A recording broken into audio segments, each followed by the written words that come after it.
Hello everyone. I am the storyteller. Tonight, I'll tell you a story stitched from neon and desert silence, a story most folks would swear is nothing more than Vegas gossip, some drunken tourist's fever dream. They'd be wrong. Because I was there. Because I survived. It began when my life was already on Furino divorce papers, no grand tragedy, just the slow suffocation of bills and bad luck. The kind of weight that makes you take any job that pays, no matter how strange the posting looks. That's how I ended up beneath the shadow of a black pyramid, where the beam of light doesn't just scrape the sky, it pierces it. They didn't hand me a contract. They handed me guidelines. Not safety tips. Not company policy. Guidelines that read more like commandments, carved from some place older than language itself. At first I thought it was corporate theater, an initiation prank. But the first time I bent the rules, I learned different. You'll learn different, too. So breathe slow. Listen to the hum in the wires. Watch the shadows stretch long across the desert floor. Because this isn't just a story about a hotel or a bus ride or a broken man. This is a story about what waits when rules are older than gods. And whatever you do, don't look back. After my hours got cut at the warehouse, I found myself standing in line at the unemployment office with 50 other tired faces, all of us chewing the same stale gum of despair. Rent was due, my truck needed brakes, and I'd been skipping meals just to keep the lights on. When I saw the posting online, night security, Luxor Hotel, Las Vegas. $35 per hour starting. Full benefits after 90 days. He should have known something was wrong. Security in Vegas doesn't pay that, not unless you're ex-military or carrying an MP5 on the strip. And me? I was just a guy who'd done warehouse work and a stint at a gas station. No license. No training. They didn't care. The application was 5 questions long. No background check, no references. I got a call the next morning from a woman whose voice sounded like cigarette smoke and gravel. Report to employee entrance on Reno Avenue. Ask for Mr. Broyles. He'll give you the guidelines you'll need to follow. Guidelines. Not rules. The Luxor is a black glass pyramid stabbing up from the desert, absurd and hollow, like some gambler's fevered dream of Egypt. I'd been inside once before as a tourist years ago. Cheap buffet, endless ringing slots, that damned light beam punching up into the sky. But standing at the employee entrance at midnight, I felt something different. The air smelled metallic, like ozone after lightning. The pyramid loomed too dark against the stars, swallowing light instead of reflecting it. Inside, the halls behind the casino floor were bare concrete painted beige, buzzing with fluorescent lights. No hieroglyph murals back here. Just industrial hallways like any other building. Mr. Broyles met me in a small break room. He wore a suit too tight for his belly and had sweat stains under his arms. His face looked like it hadn't smiled in a decade. "You're on nights, 10 to 6, he said, sliding a yellowing folder across the table. "This here's your guidelines. You stick to them, you'll last." I flipped open the folder. The first page was a typed list, numbered 1 through 9. Guidelines for night security at the Luxor. 1. Do not ride the inclinators, elevators on the angle, after 2:15 a.m. If you must be on an upper floor, be there before then and stay until 4 o'clock. 2. If you see a guest staring up at the light beam from the atrium floor, do not approach. Keep your distance until they move on. 3. If you hear knocking on the walls of the service corridors, knock back 3 times. No more, no less. 4. The cameras in the pyramid's apex feed may show stars moving. Do not report this. Do not speak of it. 5. The sky bridge on level 17 must not be crossed between 3:30 and 3:45. 6. If you encounter a guest who insists they checked in long ago, but cannot provide a room key, escort them quietly to the north stairwell. Lock the door behind them. 7. Never enter the base of the light beam. Not for any reason. 8. If Mr. Broyles calls you after 2 a.m., do not answer. 9. At dawn, you may leave. Do not look back at the pyramid until you are past the first stoplight. I laughed at first. Some hazing thing, I figured. Casinos are full of weird rules, sure, but this was nonsense. Broyles didn't laugh. You stick to M, he said, voice flat. That's how you keep your job. That was my introduction. No HR paperwork, no drug test. Just 9 guidelines that felt like they belonged in a campfire story, not a casino. But $35 an hour was more money than I'd ever made. So I nodded and signed my name on the back page. My first shift started quietly. Cameras showing slot machines and empty carpeted halls. A couple drunk stragglers staggering back to their rooms. Around 1:45 a.m., I watched the inclinators slide up their diagonal tracks, neon reflections twitching across glass. I thought about Rule 1. Don't ride after 2:15. Seemed dumb, but I wrote it in my notebook anyway. At 2:10, I saw something on the monitor for the apex camera, the one pointed at the tip of the pyramid. The sky above it rippled. Stars moved. Not fast, but in patterns, like gears turning. My chest tightened. By 2:20, one of the inclinators froze between floors. The lights flickered inside. I leaned close to the monitor, trying to see. For just a second, I thought I saw something pressed against the glass from the outside, something huge, pale, moving slow as a continent. Then the screen fuzzed and went black. I sat back in my chair, heart hammering. Maybe Broyles was right. Maybe the rules weren't a joke. At 3:30, I had to patrol level 17. The sky bridge stretched across the atrium, suspended over open space. The pyramid fell away beneath me, casino lights buzzing far below. I remembered Rule 5. Don't cross between 3:30 and 3:45. I checked my watch, 3:32.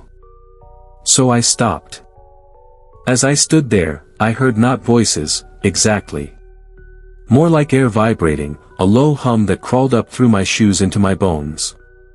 It grew louder until I swore the bridge itself was humming under me. The air smelled of copper, sharp and electric. And then, for the briefest second, I looked down into the atrium and saw the light beam bending, not rising straight, but twisting, curving like a spear aimed at something far beyond. I staggered back, clutching the rail. By 3:45, the hum faded. My watch ticked on. I crossed the bridge without looking down. I made it through dawn. Left the pyramid. Didn't look back until I hit the stoplight, just like the last rule said. And when I did glance in the mirror, the pyramid looked wrong. The angles bent sharper than they should. The light beam was gone, though I knew it was still burning. That was my first night. And if you're reading this because you're thinking about taking the job, to listen close. The guidelines aren't suggestions. They're the only reason I'm still here to write this. I didn't sleep much after that first shift. I sat in my cheap studio apartment just off Tropicana, listening to the fridge hum like an insect hive, staring at the ceiling. Every time I closed my eyes, I saw the pyramid bending, its beam twisting like a hooked spear into the night sky. I told myself it was fatigue. I told myself it was the caffeine pills I chewed to get through the shift. But deep down, I already knew the guidelines weren't just theater. By the time I walked back into the employee entrance the next night, I carried a cheap notebook in my pocket. First page, the rules, copied word for word from the folder Broyles had given me. Second page, observations. Because if there was a system at work here, I needed to map it, same way you keep track of warehouse stock or truck schedules. Broyles wasn't around that night. Instead, a man named Eddie was sitting in the break room, uniform wrinkled, boots unlaced. He had that look of someone who'd worked Vegas too long, pale under the fluorescent lights, face lined like cigarette ash. "You the new guy," he said, not a question. Yeah. Second night. He smirked, leaning back in his chair. Bet they gave you the fairy tale list, huh? The guidelines? I asked. He barked a laugh. That's what he calls them now. Figures. I asked him if the rules were real. Eddie didn't answer right away. He scratched at his stubbled jaw, then shrugged. Some of them, maybe. Some are just bullshit to keep rookies scared. Don't let it get in your head. But his eyes didn't match his words. His eyes were hollow, twitching toward the ceiling like he expected it to fall. The shift was quiet until about 1:50. Eddie and I were in the control room, watching cameras. I kept glancing at the inclinators on the monitors, remembering Rule 1. You ever ride those after 2? I asked. Course I have, Eddie said, smirking. You think I'm scared of an elevator? They break down sometimes, that's all. Some mechanical shit. He stood, stretched, grabbed his radio. Matter of fact, watch this. I'll go take a ride right now. You'll see. I opened my mouth to warn him, but the word stuck. Some part of meth rational part wanted him to go, just to prove the rules were superstition. The other part, the one that still smelled copper when I thought of the sky bridge, begged me to stop him. He left before I could choose. I watched the monitor as Eddie stepped into the inclinators. The doors closed. The cab began climbing the diagonal shaft, lights flickering. My watch read 2:14. At 2:16, the monitor froze. Not static frozen, like someone had paused the tape. Eddie stood inside, arms crossed, smirking at the camera. But his eyes, they weren't right. They were looking past the lens, past me, into something vast. And then the walls of the cab weren't walls anymore. Just glass. Behind him stretched the void, black and endless, with stars too sharp, too close. They moved like insects crawling on glass. My breath hitched. I slammed the console, trying to change feeds. Nothing. On the screen, Eddie finally moved. His mouth opened like he was screaming, but no sound came through. His body stretched thin, elongated, pulled upward, until the frame cut off his head. Then the feed blinked back to normal. The elevator doors opened. Empty. At 2:30, my radio crackled. Static first, then a voice. Eddie's voice. Checked in long ago. I froze. Rule 6, if you encounter a guest who insists they checked in long ago, but cannot provide a room key, escort them quietly to the north stairwell. Lock the door behind them. I left the control room, legs trembling. The service corridor stretched ahead, humming with faint fluorescent buzz. And halfway down stood Eddie. Same uniform, same smirk. But his eyes were wrong, black pits swirling with pinpricks of starlight. I checked in long ago, he said, voice flat, mechanical. My hand shook on the radio. Every instinct screamed to run. But the rule was clear. North stairwell. Lock the door. I forced my legs to move. This way, I croaked.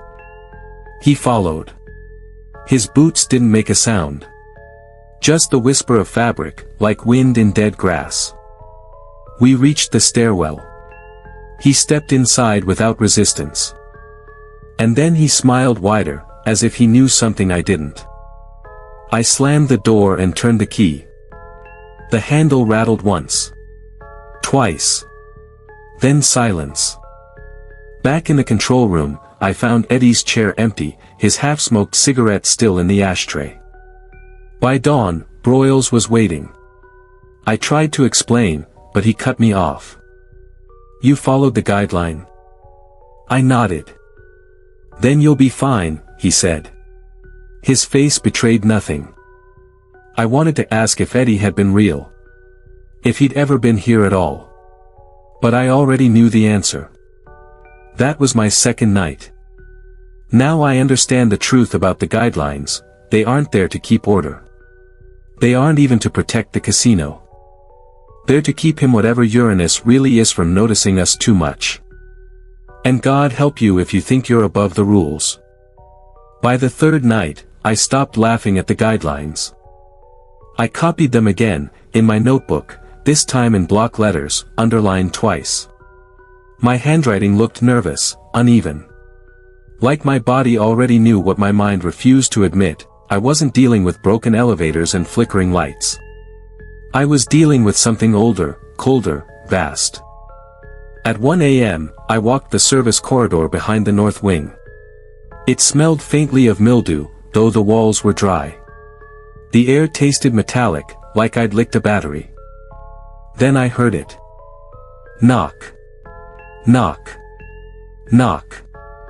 3 sharp raps, perfectly spaced. The sound came from inside the wall. My whole body froze. My throat dried out. Rule 3 echoed in my skull: if you hear knocking on the walls of the service corridors, knock back 3 times. No more, no less. I raised my hand, palm sweating. The concrete felt warm against my knuckles. I knocked. Once. Twice. 3 times. Silence. Then, faint but unmistakable, came the sound of something moving inside. Not crawling, sliding. Like wet stone dragged against wet stone. The corridor lights flickered. My shadow stretched unnaturally long, reaching toward the corner ahead. I ran. Back in the control room, I checked the cameras. Most were normal, drunk tourists in sparkly dresses, the janitor buffing the marble. But the apex feed, the one Rule 4 warned about, froze me in place. The stars weren't just moving. They were arranging themselves. Lines formed, shapes too sharp, too geometric. Not constellations I knew, but patterns, like some kind of machinery. And for a heartbeat, I swear I saw a face in the sky above the pyramid, vast and pale, watching. I pulled the monitor's plug. Couldn't look anymore. At 3:05, the radio hissed. A voice whispered through, crackly and faint. Light beam base, come see. My heart slammed against my ribs. Rule 7, never enter the base of the light beam. Not for any reason. The temptation burned through me. What was down there? I'd seen the beam bend, twist. I'd seen stars move like gears. If the answers were anywhere, they were at the source. I stood. Walked toward the elevator. My hand hovered over the button. Then the radio crackled again, this time, my name. Drawn out, distorted. Michael, come see. I don't know how they knew my name. I backed away. Turned and sprinted back to the control room. By 4 o'clock, I was shaking, barely holding it together. And that's when I met the guest. Camera 14 showed him first, a man in a suit, standing barefoot in the middle of the atrium, staring up at the beam. I hurried down, ready to tell him to move along. Rule 2 said not to approach guests staring at the light, but this was my job, right? When I got closer, I saw his feet were bleeding. The soles were raw, leaving smears on the marble. His suit was immaculate, not a wrinkle, but his face, God. His face. It was smooth. No eyes. No mouth. Just blank skin stretched too tight. He tilted his head, as if he could hear me thinking. I backed away, every nerve screaming. I remembered the rule. Do not approach. Keep your distance until they move on. So I stood still. My breathing echoed in my ears. The man lifted his head toward the beam, then slowly turned and walked into the elevator. I didn't follow. At dawn, I stumbled out through the employee exit. My eyes burned from exhaustion, my hands trembled, my notebook heavy in my pocket. I didn't look back at the pyramid until I hit the stoplight. And when I did, the light beam was gone. Not switched off. Just gone. The sky above the pyramid was black and empty, like something had bitten a hole in it. That was my third night. And now I know the truth, the walls hear us. The beam tempts us. The guests aren't all guests. But the ruleless theory holding the line. Barely. By the fourth night, the Luxor no longer felt like a hotel. It felt like a machine. A machine built not for comfort, not for tourists, but for something else, something vast and patient, waiting. The tourists were still there, of course. They fed the slots, staggered to the buffet, lined up for overpriced drinks. But behind the walls, in the service corridors, I felt it humming. Not just air handlers or electrical buzz. Deeper. A vibration that pressed against my bones. Around 1:30 a.m., I was checking the south service stairwell when I noticed a panel loose in the drywall. Barely hanging by one screw. Curiosity got might was the first human thing I'd seen that wasn't on the guidelines. Behind the panel was a bundle of wires. And tucked behind the wires, a notebook, black leather, edges warped from sweat and years. The first page had a name written in jagged block letters. Art Henderson, Night Security 201222013. The handwriting was rough, uneven, scrawled like it had been written in a hurry. The guidelines are real. They're older than Broyles. Older than the Luxor. I thought they were casino superstition. They're not. They're binding rules like knots. Break one, and he notices you. Break enough, and he pulls you through. I flipped further. They call him Uranus. Not Uranus, not the planet. The old word, the sky itself. The first cage. He doesn't live above. He is above. He stares down through the pyramid like a lens. The beam is not light. It's a tether. My hands shook. I stuffed the notebook under my jacket and kept moving. At 2:10, I heard knocking again in the corridor. This time, it wasn't 3 taps. It was 4. Rule 3 screamed in my head. Knock back 3 times. No more, no less. But the 4th knock came again. Harder this time, like a fist pounding. My teeth rattled. If I knocked back 3, I'd be ignoring the extra knock. If I knocked 4, I'd be breaking the rule. I froze. Sweat stung my eyes. My hands wouldn't move. Then, without deciding, I knocked. Once. Twice. 3 times. The pounding stopped. And somewhere inside the walls, I swear I heard laughter. At 3:30, I headed toward the sky bridge again. Same humming vibration as before. Same copper smell. But tonight, something was waiting at the center of the bridge. A woman in a red cocktail dress. She was barefoot, her toes curling against the steel grating. Her eyes reflected the casino lights below like mirrors. I checked in long ago, she whispered. Rule 6, escort to the north stairwell, lock the door. But Rule 5, do not cross the sky bridge between 3:30 and 3:45. I looked at my watch. 3:34. 2 rules. 1 path. The woman tilted her head, eyes glimmering like stars caught in water. Her smile widened. Will you walk me across? My legs nearly gave out. I couldn't break Rule 5, not after what happened to Eddie. But if I ignored her, I'd be breaking Rule 6. So I did the only thing I could think of. I whispered, wait. And then I stood frozen, not crossing, not leaving, until my watch hit 3:45. When the minute passed, she was gone. The bridge was empty. At dawn, I drove home with Henderson's notebook clutched in my lap. I didn't look back at the pyramid, not even at the stoplight. When I finally worked up the courage to flip through more pages, I found a line circled over and over again.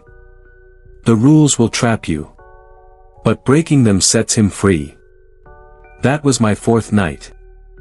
And now I know this, the guidelines don't just keep us safe. They keep something else bound. Something that's been watching through the pyramid since the day they lit that beam. By the fifth night, the Luxor wasn't just watching me. It was listening.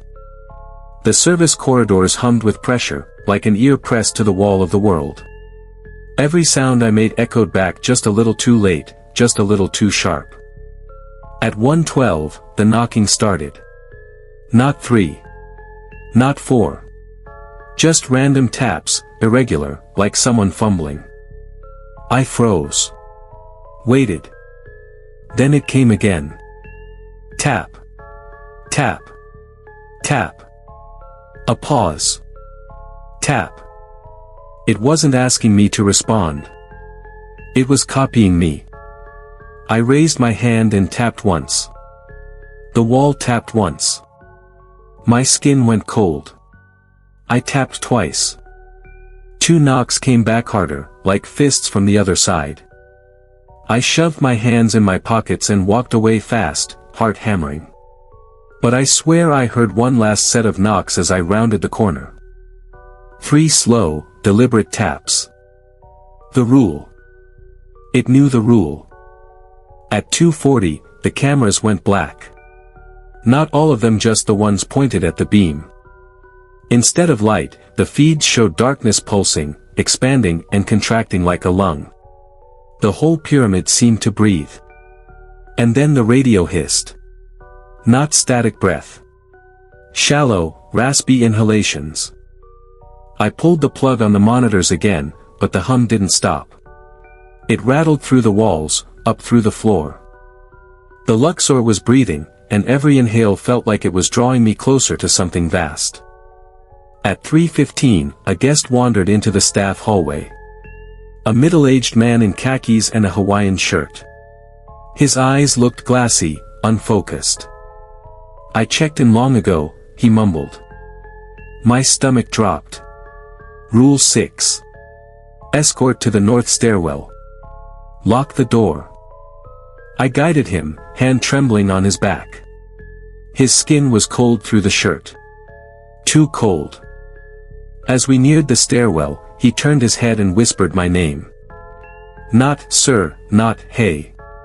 My name. Michael. I froze. He smiled. His teeth weren't teeth, they were stars, spinning, sharp, infinite. I shoved him through the stairwell door and slammed it shut. My hands shook as I turned the key. On the other side, his voice echoed. You'll check in soon, too. Back in the break room, I pulled Henderson's notebook from under my jacket. I didn't want to, but I had to. Flipping through pages, one line seemed to glow, even though it was just ink.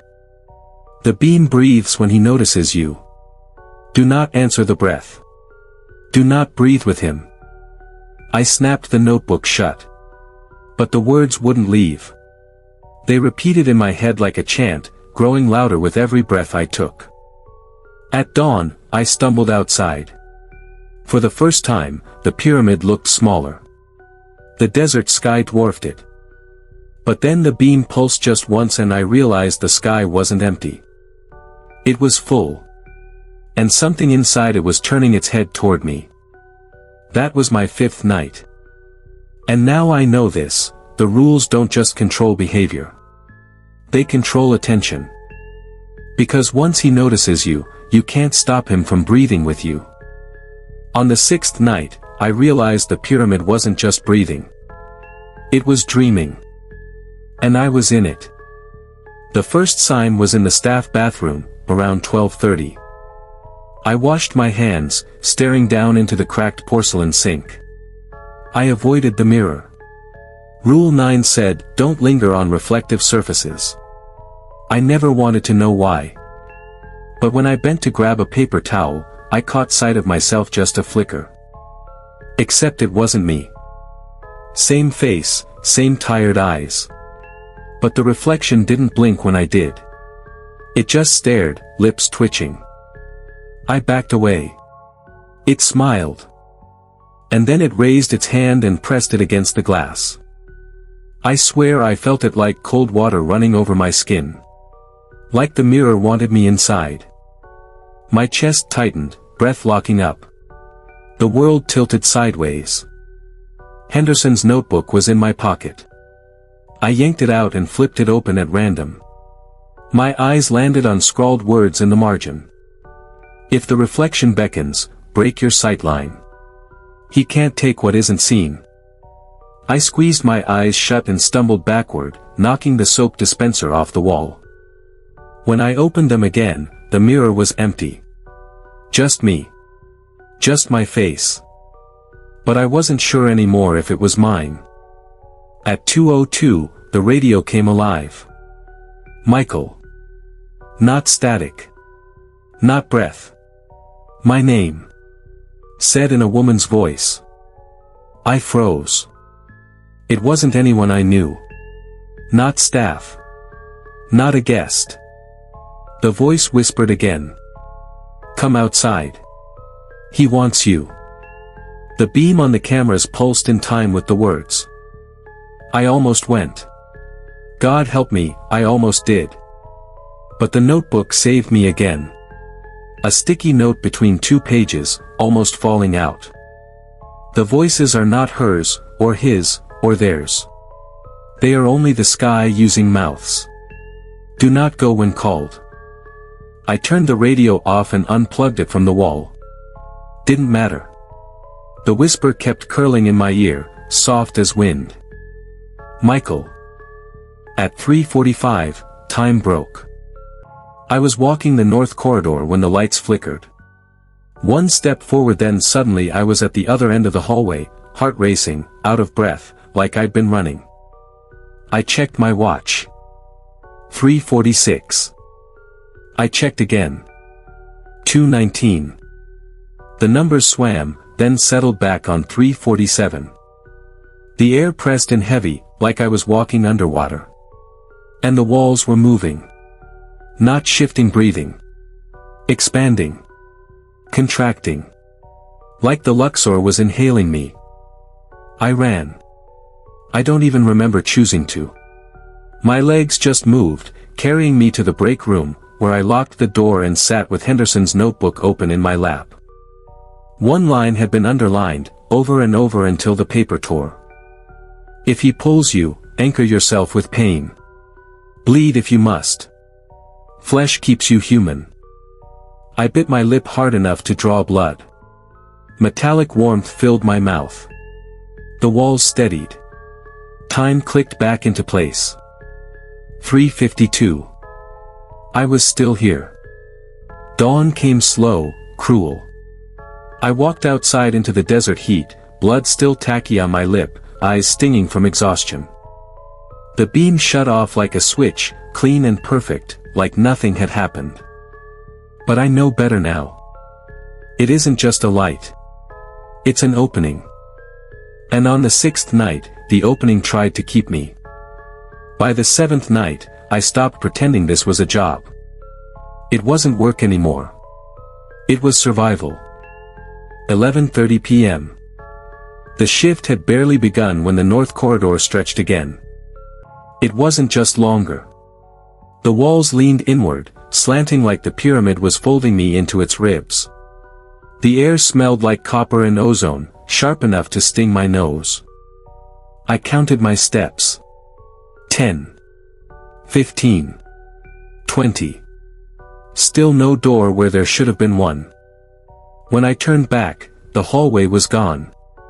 Only black. My chest locked up. Rule 3 echoed in my head, do not walk deeper into the darkened hallways. If you cannot see the exit, you've already gone too far. I forced myself backward, step by step. My flashlight beam quivered in my shaking hand. After 20 steps, the world snapped back into place. The corridor was normal again. Except I wasn't alone. A man was slumped against the wall, uniform shirt soaked with sweat. I didn't recognize him, but he wore the same Luxor patch. His eyes were wide open, glassy, pupils blown wide like black marbles. His lips were moving. No sound came out until I leaned closer. Then I heard it. Rule 4 I forgot. I jerked back. His head tilted toward me, slow and stiff, like a marionette on tangled strings. His jaw cracked open wider than it should have, teeth breaking as he whispered. He's inside the ceiling now. And then his body folded in on itself, shoulders caving, chest collapsing, bones snapping in muffled sequence. He sank into the floor like wet plaster. Gone. The tile was smooth where he'd been. At 1:14 a.m., the ceiling opened. I don't mean a hatch. I mean the plaster above me peeled apart like wet paper, revealing a void. Not sky, not pipes. Just distance. Endless, starless distance. From it came a sound. Not quite a voice, too large, too many layers. But I knew it was meant for me. Michael. The word carried weight. My knees buckled. My teeth hurt, like the syllables themselves had weight. You are mine already. The rules only delay. I pressed my palms to my ears, but the sound was inside me. My notebook slipped open on the floor, pages fluttering. Henderson's handwriting glared up at me in frantic red ink. When the ceiling opens, do not look too long. He lives in angles. He waits for your gaze to hold. I squeezed my eyes shut. The air thickened, pressing down until my ribs creaked. My lungs screamed for breath. My lips cracked. I cut my palm on the notebook's metal spiral, dragging the wound open until blood ran hot and sticky between my fingers. Pain. Anchor. Henderson was right. The pressure eased. When I opened my eyes again, the ceiling was just plaster. But the whisper remained in my skull, soft as a promise. You can't bleed forever. By 5 a.m., I was curled on the break room floor, notebook clutched against my chest, palm wrapped in paper towels. Dawn finally cut through the tinted glass walls. The beam shut down, just like every morning. I crawled outside, blinking against the sun, and for the first time I wasn't just exhausted. I was broken. Because if the ceiling could open once, it could open again. And one night, I won't be fast enough to look away. By the 8th night, I thought I was the last one left. Turns out I was wrong. And maybe I'd have been better off. 12:20 a.m. I was doing rounds near the South Service elevators when I heard 3 knocks. Slow, steady. Coming from inside the elevator shaft. The panel lights were dead. The elevator hadn't run in years. I froze. Rule 6 came back to me: if someone knocks from inside the shafts, do not open. He uses echoes to wear your shape.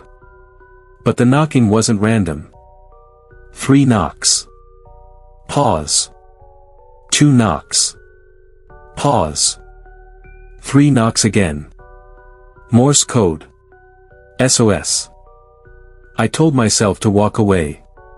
But my hand was already on the panel, prying it open. Inside, crouched in the dust and machinery, was a man in a wrinkled security uniform. His face was gaunt, beard patchy, skin pale as paper. He flinched at the light, squinting like a rat pulled from its hole. Christ, he rasped. I thought you were gone. His name was Derek Lane. He said he'd started the job 2 years ago, back when Henderson still worked here. They told me I was rotated to South Wing duty. No one came back to relieve me. Been living in the walls since. He showed me his arm. Deep, jagged scars ran down the length of it. Self-inflicted, crude. Only thing that keeps you here. Pain. Bleed when he pulls. That's the only trick Henderson got right. I told him I'd been following the rules, that the notebook had saved me. Derek laughed, a broken wheeze. Notebook don't cover all of it. He changes the angles. Henderson thought he was clever, but rules don't stop gods. Just slow them down. His eyes darted up to the ceiling, then back to me. You heard him yet? The big voice. Like the sky itself. I nodded. Derek swallowed, voice dropping to a whisper. Don't answer. No matter what he asks. That's the real hook. You answer, he's inside you for good. 2:37 a.m. We hid in the service tunnels, crouched by a grate that looked out into the casino floor. The slot machines glittered, silent in the dark, their lights pulsing in time with the beam overhead. And then the ceiling above them split. Not plaster this time, air itself. Black sky pressed through, stars twisting like oil in water. I saw shapes moving between them. Not planets, not constellations. Something older. Uranus. He didn't step through. He didn't have to. His presence bent the floor, warped the machines, made the air hum. I bit my lip until I tasted iron. Derek dug his nails into his arm until blood streamed down his wrist. Still, I felt it. My name. Forming in the back of my skull, pushed into my brain like a hot iron. Michael. And this time it wasn't just sound. It was a question. A demand. Will you rise? Derek saw my lips twitch. His hand clamped over my mouth. His blood dripped warm onto my collar. Don't, he hissed. Don't you fucking answer. By dawn, the ceiling stitched itself closed. The stars blinked out. The Luxor was just a casino again. Derek sank against the wall, shaking. You shouldn't have opened that panel, he muttered. Now he knows you're not alone. And for the first time since this nightmare began, I believed it wasn't just about me. He wanted all of us. By the 9th night, I wasn't sure if Derek Lane was saving me. Or dragging me down with him. We holed up in the service tunnels. Derek had a nest there, blankets, bottles, rat-gnawed snack packs. The smell of rust and rot clung to the air. He handed me a page torn from an old security log. Across it, in shaky block letters, were words scrawled over and over. Don't hum. I asked him what it meant. Derek's eyes twitched toward the ceiling. He listens for vibration. Doesn't like when we make our own music. Henderson never figured that one out. Learned it myself. Hummed once, only once. Ceiling split. Took my partner that night. He showed me another scar. Deeper, jagged. I bled myself quiet. Paid for the noise with skin. At 1:02 a.m., he tested me. We were crouched by the breaker box, waiting. The air pressed heavy. The lights flickered in sequence, north wing to south, east to west, like a pulse. Derek leaned close. His breath reeked of copper. When the lights chase like that, you don't move. Not one step. You breathe too loud, he hears. We waited. 30 seconds. A minute. My lungs burned. Then the hum came deep, bass heavy, like an organ chord shaking the walls. The ceiling split. Blackness oozed down, thick as tar. A hand reached. Not flesh. Not bone. Just shape. A geometry wrong enough to make my eyes water. I bit my lip until blood spilled. Derek dragged a knife across his arm, face stone cold, like it was routine. The hand hovered, trembling, then pulled back. The ceiling sealed. Derek exhaled, finally. His voice was calm. You see. Bleed, and he loses grip. No bleed, no anchor. Later, I asked him why he stayed. Why not run? He laughed, a hollow, shredded sound. You think I didn't try? Doors don't lead out anymore. Stairwells spiral wrong. Once you've heard him, you belong to him. Doesn't matter if you make it outside deskies everywhere. He leaned in, eyes wild. He's not the beam. The beam's just his finger. The pyramid? That's his eye. And the rules? The rules ain't for protection. I asked what he meant. Derek's voice cracked. They're for feeding him slower. I couldn't sleep after that. I sat in the dark, notebook open, comparing Henderson's rules to Derek's. Some matched. Some didn't. And some flat out contradicted each other. Which ones were right? Which ones were lies? And most terrifying, did Uranus want us to think there were rules, just to keep us playing his game? By dawn, I wasn't sure if Derek Lane was my lifeline. Or my warning. By the 10th night, I realized surviving too long was worse than dying quick. We were sitting in Derek's nest when it began. He had the notebook in his lap, tracing Henderson's words with a trembling finger. His lips moved, whispering lines back like prayer. Then he stopped, head snapping up. Eyes fixed on the plaster above us.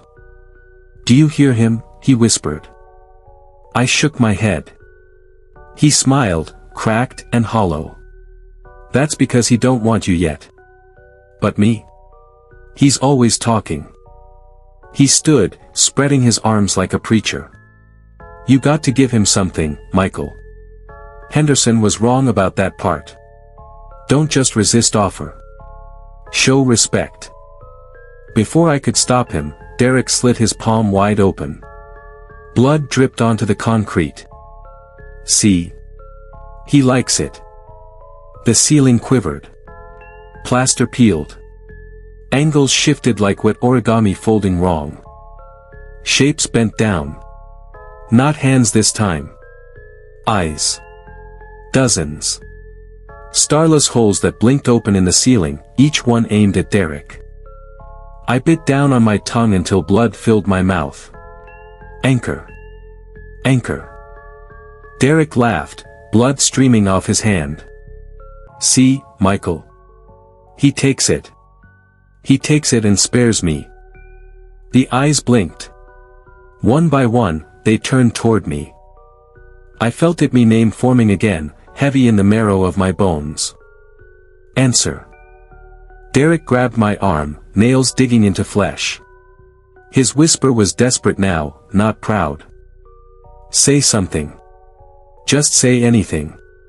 He'll leave you be if you answer." I wrenched free, backing against the wall, blood slick on my lips. My throat locked shut. The ceiling eyes narrowed, lids folding like knife edges. And then just like that they vanished. Derek collapsed, sobbing. At 3:12, I found him scratching words into the wall with a nail. Over and over, in jagged strokes. "He is the sky. He is the ceiling. He is the Father." When I touched his shoulder, he jumped like a kicked dog. His pupils swallowed his eyes, black pools reflecting nothing. "Don't leave me," he croaked. "Not alone. I can't hear him alone anymore." By dawn, Derek had curled into his blankets, shaking and whispering to himself. I sat in the corner, notebook in my lap, staring at the scars on my own hands. And I realized something. Derek wasn't a survivor. He was a warning of what I'd become if I stayed. The Luxor doesn't just eat you. It keeps you long enough to rot yourself. By the 11th night, I wasn't just afraid of Uranus. I was afraid of Derek Lane. 12:04 a.m. The beam fired into the sky, humming through the pyramid walls. I was in the tunnel, notebook open, when Derek crouched across from me, grinning too wide. "You're strong," he said. His voice was raw, scraped thin. "Stronger than Henderson." He cracked by night 4. You're still holding back." He leaned closer, pupils blown wide, breath sour with iron. "Why haven't you answered him yet?" I told him flat, "Because the rules say don't." Derek's smile faltered, then stretched wider. Rules are bait. You think Henderson figured them out? Henderson was fed them. Just like us. He don't want silence. He wants a conversation. At 1:30 a.m., the lights flickered in sequence again, north, south, east, west. The hum rolled through the halls. I froze. Anchor breathing. Bleeding edge of my thumbnail into my palm. Derek didn't freeze. He stood tall, arms outstretched. Do you hear him? His voice cracked against the hum. He's asking again.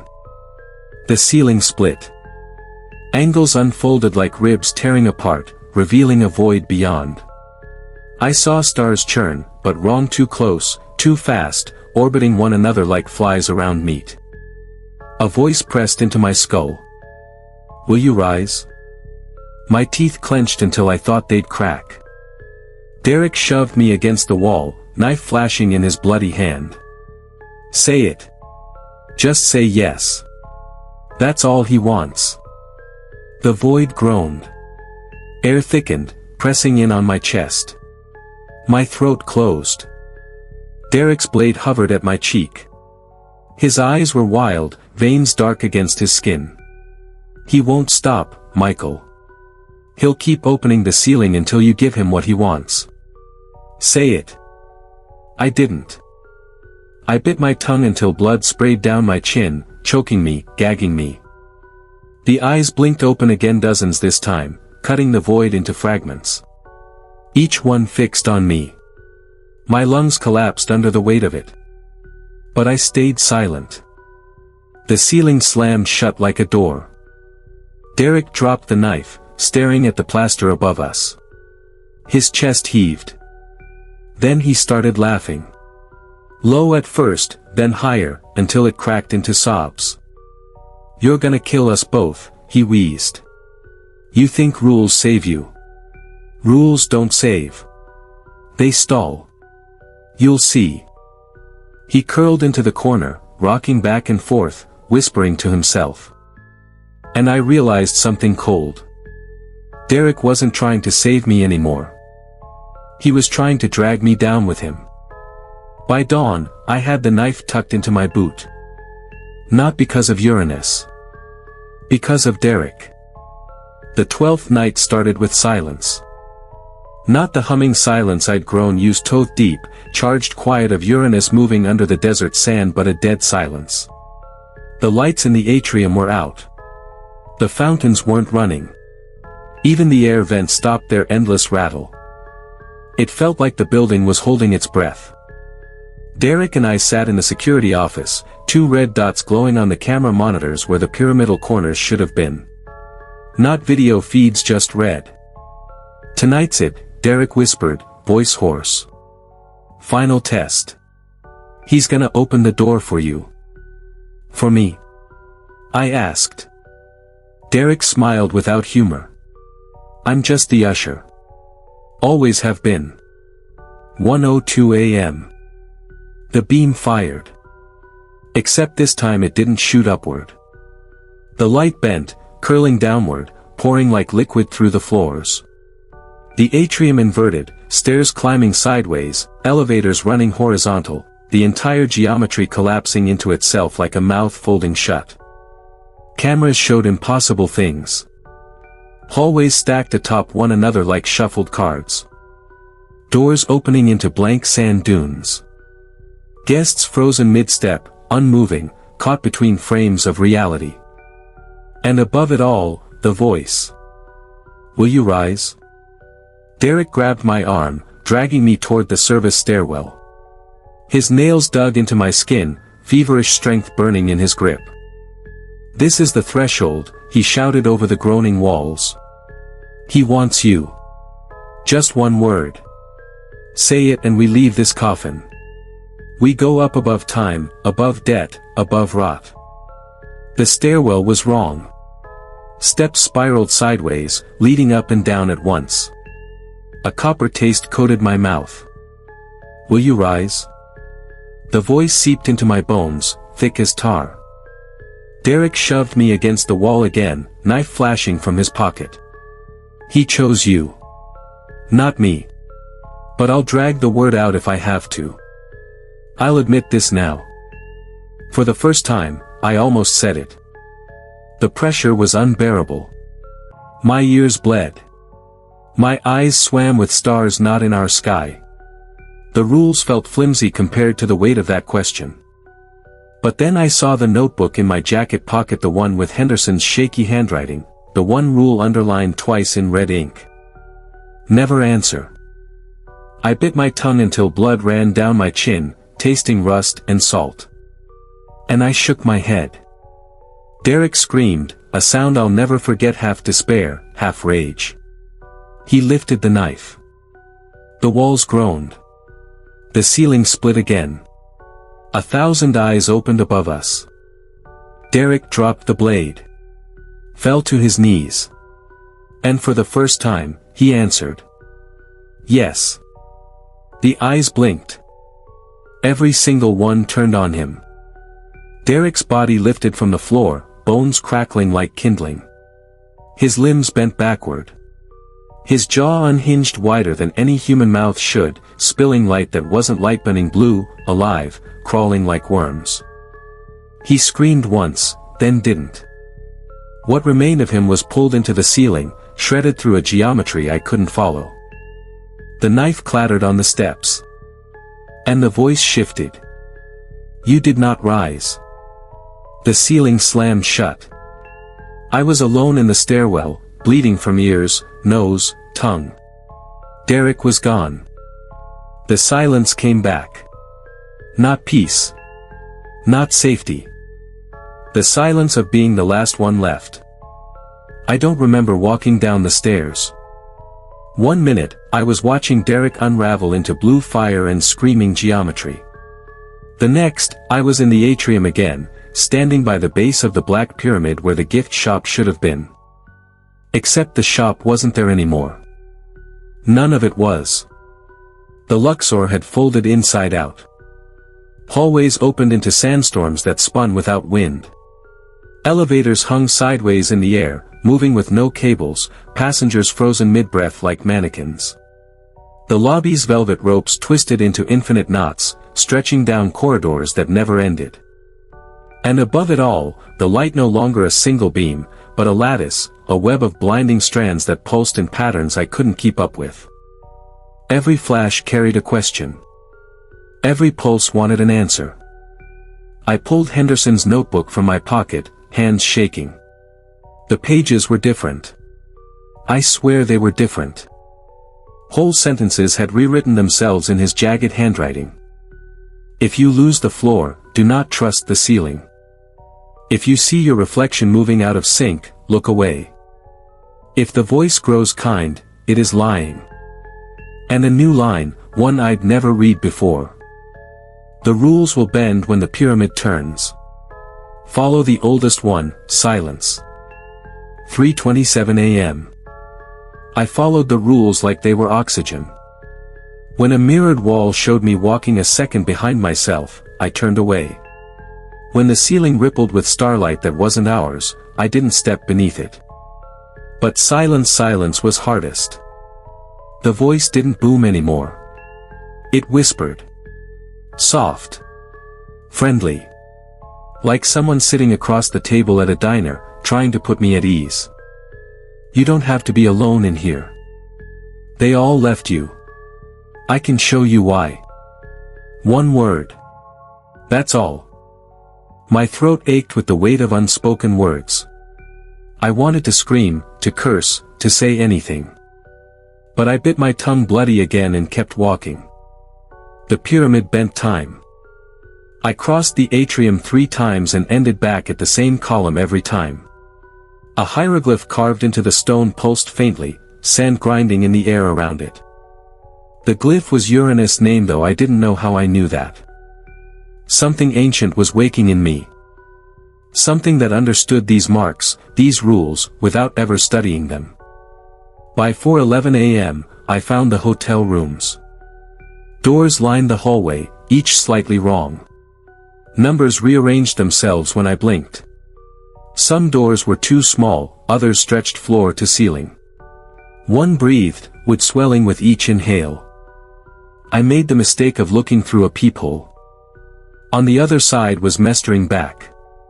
Except older. Hair gone gray. Eyes hollow. Mouth whispering, lips moving in silence I couldn't hear. I stumbled back, clutching Henderson's notebook like it was a Bible. I think the Luxor is a maze now. Not a hotel. Not even a pyramid. A maze built to test who will answer, and who will stay silent until silence breaks them. Derek answered. I haven't. But the building is patient. 5:02 a.m. The lattice dimmed. Gravity settled. Hallways snapped back into place like a rubber band, walls shuddering with the force of it. Guests unfroze mid-step, continuing their movements like nothing had happened. I was standing in front of the gift shop again. The fountains bubbled. The music played. It was as if the night never happened. Except for Derek. There was no sign of him. No record. No badge. No shift sheet. Only the knife, lying in the stairwell when I checked. And the notebook, pages still rewritten in new ink. I don't think I'm working security at a hotel anymore. I think I'm being tested. Morning felt wrong. Not in the dramatic way the nights did, no bending walls, no lattice of light humming like a living nerve, but in the quiet, invisible way you can't put into words. Like a tooth that looks fine until you bite down on it. The guests smiled. The staff clocked in. The slot machines rang their endless chorus. And yet, walking through the atrium, I felt like every single one of them had been replaced overnight. I checked the roster. Derek's name was gone. Not crossed out. Not reassigned. Just gone. As if he'd never worked here. But I had his knife in my pocket, still sticky with his blood. 11:20 a.m. I went to HR. The woman behind the desk, neat hair and sharper glasses, blinked when I asked. There's no Derek on file, she said. Her voice was too even. Too mechanical. Perhaps you're mistaken. I pressed harder. Showed her the knife. She looked at it like I'd pulled a rock out of the desert. No recognition, no alarm. Just blank. You should get back to your shift, she told me. We'll update the roster. 12:45 p.m. I checked the break room. Henderson's notebook lay open on the table. Except I hadn't left it there. I'd locked it in my locker that morning. New words scrawled across the page in handwriting not Henderson's, not mine, jagged and shaky like a hand fighting itself. Daylight doesn't save you. Erase one, the rest will follow. Remember the silence. I snapped the book shut and shoved it into my bag. When I looked up, the break room was empty. But a coffee cup steamed on the counter. And it had Derek written in Sharpie across the cardboard sleeve. 3:33 p.m. I walked the casino floor, trying to keep my breathing steady. That's when I noticed them. 4 dealers, sitting at their tables, hands moving through the motions of shuffling cards. No players in front of them. No one noticing they were even there. Their uniforms looked decades old, faded vests, wide collars. Their faces were blurred at the edges, like bad VHS tape. And yet, each one turned their head in unison when I walked by. Mouths opening. Silent words spilling out. I couldn't hear them. But I could read lips. Don't answer. By 5 p.m., I realized the Luxor doesn't reset at dawn anymore. The pyramid is bleeding into the day. Erased employees haunt the casino floor, caught between shifts that never ended. Henderson's notebook is rewriting itself hourly. Guests laugh at nothing, their eyes glassy, like they're on strings. And me? I'm the only one left who remembers Derek. I'm not sure how much longer that'll last. I didn't notice at first. When I went to clock in that night, my badge didn't scan. The turnstile stayed locked. Badge must be demagnetized, the supervisor muttered, barely looking up. I'll put in a request. But the way she said it flat, rehearsed, not really seeing might felt wrong. Like she was already forgetting who I was. 1:12 a.m. The dealers were there again. The erased ones. 4 of them, shuffling cards at empty tables. Their blurred faces flickered when the overhead lights buzzed. Tonight, one of them broke the pattern. A man with hollow cheeks and a vest stained dark under the arms. He set down the deck and stood, moving toward me with jerky steps. The others kept shuffling, like nothing was happening. He leaned across the felt, mouth opening. And I heard him. His voice was like radio static underwater. Rule isn't enough anymore. I froze. He leaned closer, teeth too sharp, too many. You can stay silent forever. Doesn't matter. He'll erase you anyway. My stomach turned. I clutched Henderson's notebook, flipping to the latest scrawls. There it was, fresh ink, shaking across the margin. If they speak, do not answer. The man's ruined eyes locked on mine. Answer me, he hissed. Or you'll never know why he chose you. I bit my tongue until I tasted iron. Didn't say a word. He slammed his fist on the table. The whole casino seemed to flinch. Lights blinked. Slot machines froze mid-spin. Guests stared, faces blank, like mannequins on pause. Then the dealer's jaw unhinged, wider than his head. His body cracked like glass. And he shattered, falling into a pile of dust that blew across the carpet, gone in seconds. The other 3 dealers never stopped shuffling. 2:44 a.m. Back in the office, I checked the roster again. My name was fading. Not erased yet. Just dim, like ink dissolving. I flipped to Henderson's notes, desperate. The latest line chilled me.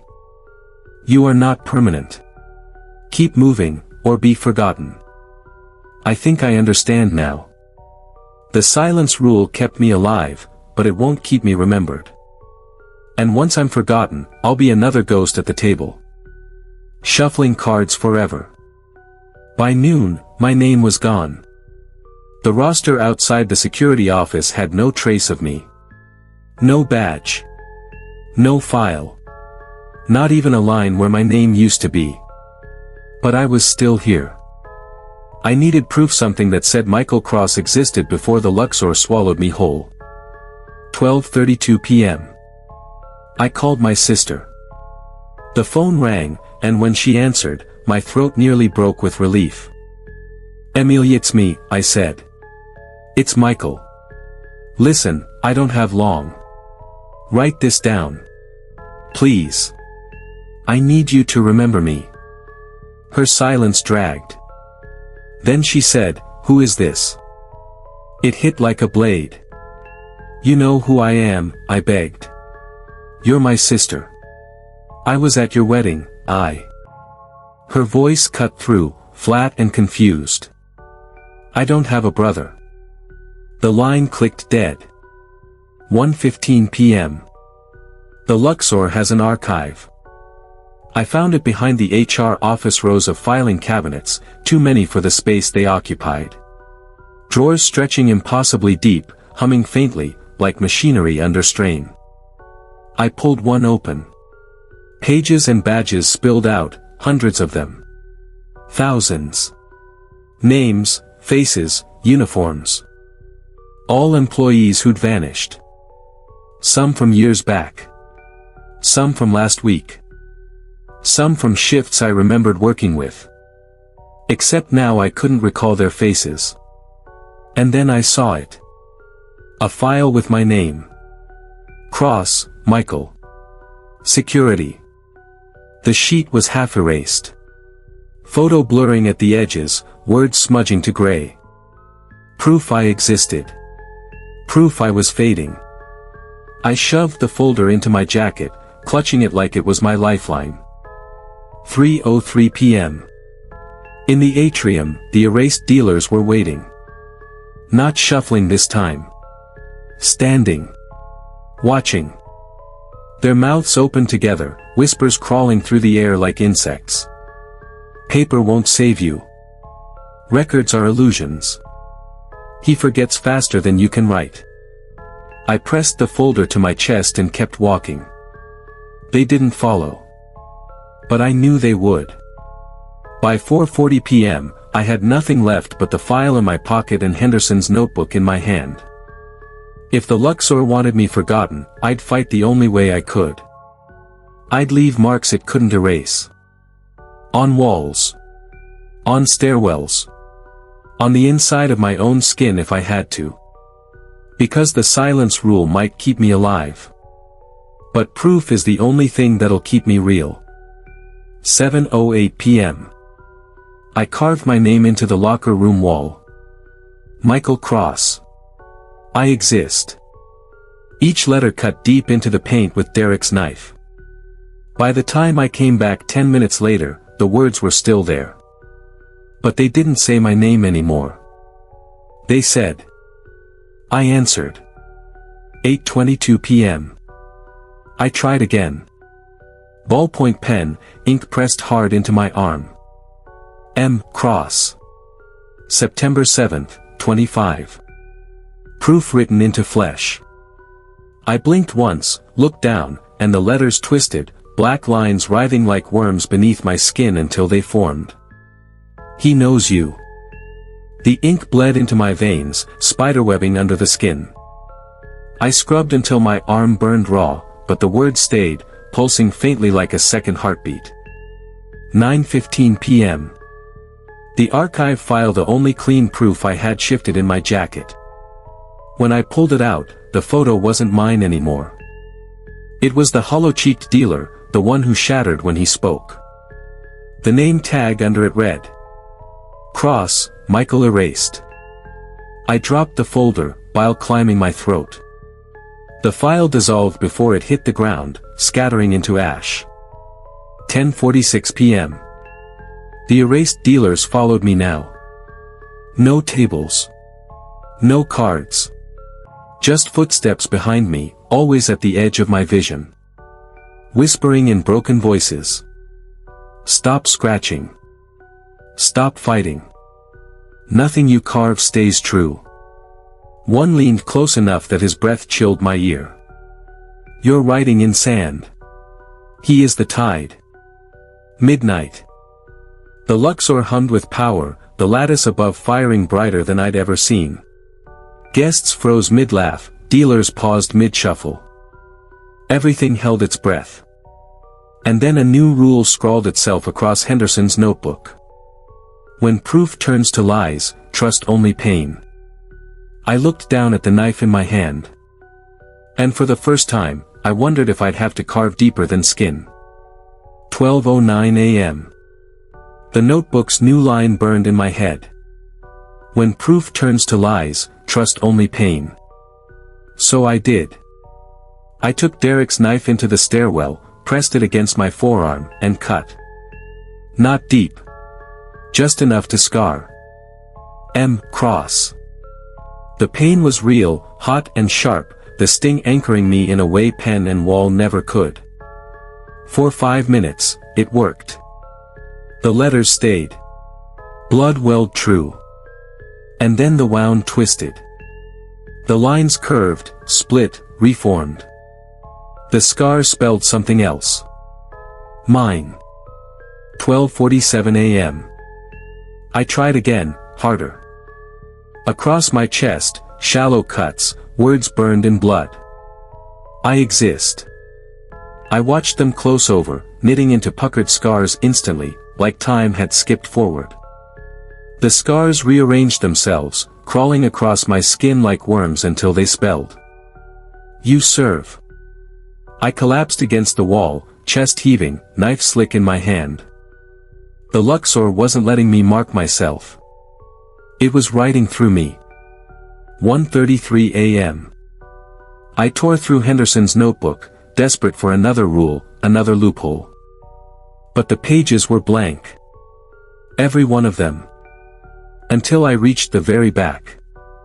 Fresh ink bled through the paper, letters jagged and raw. Scars are contracts. Blood is binding. Stop carving his words into you. 2:15 a.m. I wrapped my arms in towels, duct tape, anything to keep from cutting again. Because I realized the truth. Every wound I made wasn't mine. Every cut was him. And each scar was a signature I didn't remember signing. 3:02 a.m. The dealers stood at the bottom of the stairwell, watching. Silent. Patient. One raised his sleeve. His arm was nothing but scars, twisted and crawling with words. The letters rearranged themselves in real time, glowing faintly. And in the shifting marks, I saw my own name. Michael Cross. Over and over. Like he'd been writing me into himself all along. I don't think I'm leaving scars on my body. I think I'm leaving them on the pyramid. And the pyramid doesn't forget. It owns. 3:12 a.m. I snapped. The one at the bottom of the stairs, the dealer with my name scarred across his arms, just stood there, smirking, daring me to look longer. So I charged. Knife in hand. The first cut felt real. Blade tearing into his shoulder. But instead of blood, I saw my own handwriting split open across his flesh. M. Cross. I exist. The words I'd carved into myself. They bled like wounds on him. And the pain, Christ, the pain hit me. Like the knife was carving through my own shoulder at the same time. 3:18 a.m. The dealer didn't scream. He leaned closer, whispered through yellow teeth. Keep going. You'll carve yourself clean out of the world. The others laughed. Low, broken chuckles that echoed up the stairwell. I stabbed again, wild, frantic, his chest, his arms, his throat. Each cut tore me open. Blood poured down my skin, not his. And with every wound, more words formed. Not just M. Cross anymore. Whole sentences. Ancient. Greek letters twisting into English. 3:27 a.m. By the time I collapsed, trembling, knife slick in my hand, the dealer was spotless. Not a single mark. Meanwhile, I was drenched in blood, chest heaving, body screaming with phantom cuts. I looked down at my arms, my chest, my legs. Every inch covered in scars. But they weren't mine anymore. They were his. And they moved. The scars writhed, forming constellations across my body. A star map. Uranus's map. 3:41 a.m. The notebook lay open at my feet, a fresh line scrawled in frantic ink. You're not bleeding. You're being engraved. The dealer bent close, lips brushing my ear, voice like stone cracking. You're his scripture now. Not man. Not memory. Text. I don't think he was threatening me. I think he was right. 4:01 a.m. The Luxor changed. I can't explain it except to say the walls shifted. Not collapsed. Not crumbled. Shifted. Like a great hand pushed from inside the glass, rearranging the geometry. The angled hallways that led nowhere, now they pulsed like veins. Elevators dragged upward without sound. Carpets peeled themselves back, revealing polished stone beneath, black basalt cut with stars. The hotel was done pretending. 4:07 a.m. Guests poured into the halls. Still drunk, half asleep, pulling on coats, dragging slot tickets in their fists. They didn't look up at the walls, didn't notice the ceiling stretching. They walked with one rhythm, one beat. Bare feet slapping tile. I tried to stop one. A woman in a sequin dress, mascara streaked. I grabbed her wrist and said, "You see this? You see this?" Her eyes were blank. But her lips moved in time with the others. Sky above. Sky within. Let him in. 4:22 a.m. The pyramid groaned. From the lobby came a rumble like thunder under stone. I ran toward it, past blackjack tables stacked with chips that glowed faintly like embers. The Sphinx statue outside. It had split. Its head tilted, jaw open, revealing a staircase descending into darkness. Tourists filed down, hundreds of them, silent and obedient. Not tourists. Not people. In that moment, I knew, the Luxor wasn't built on a casino floor. It was a lid. A capstone. And the staircase?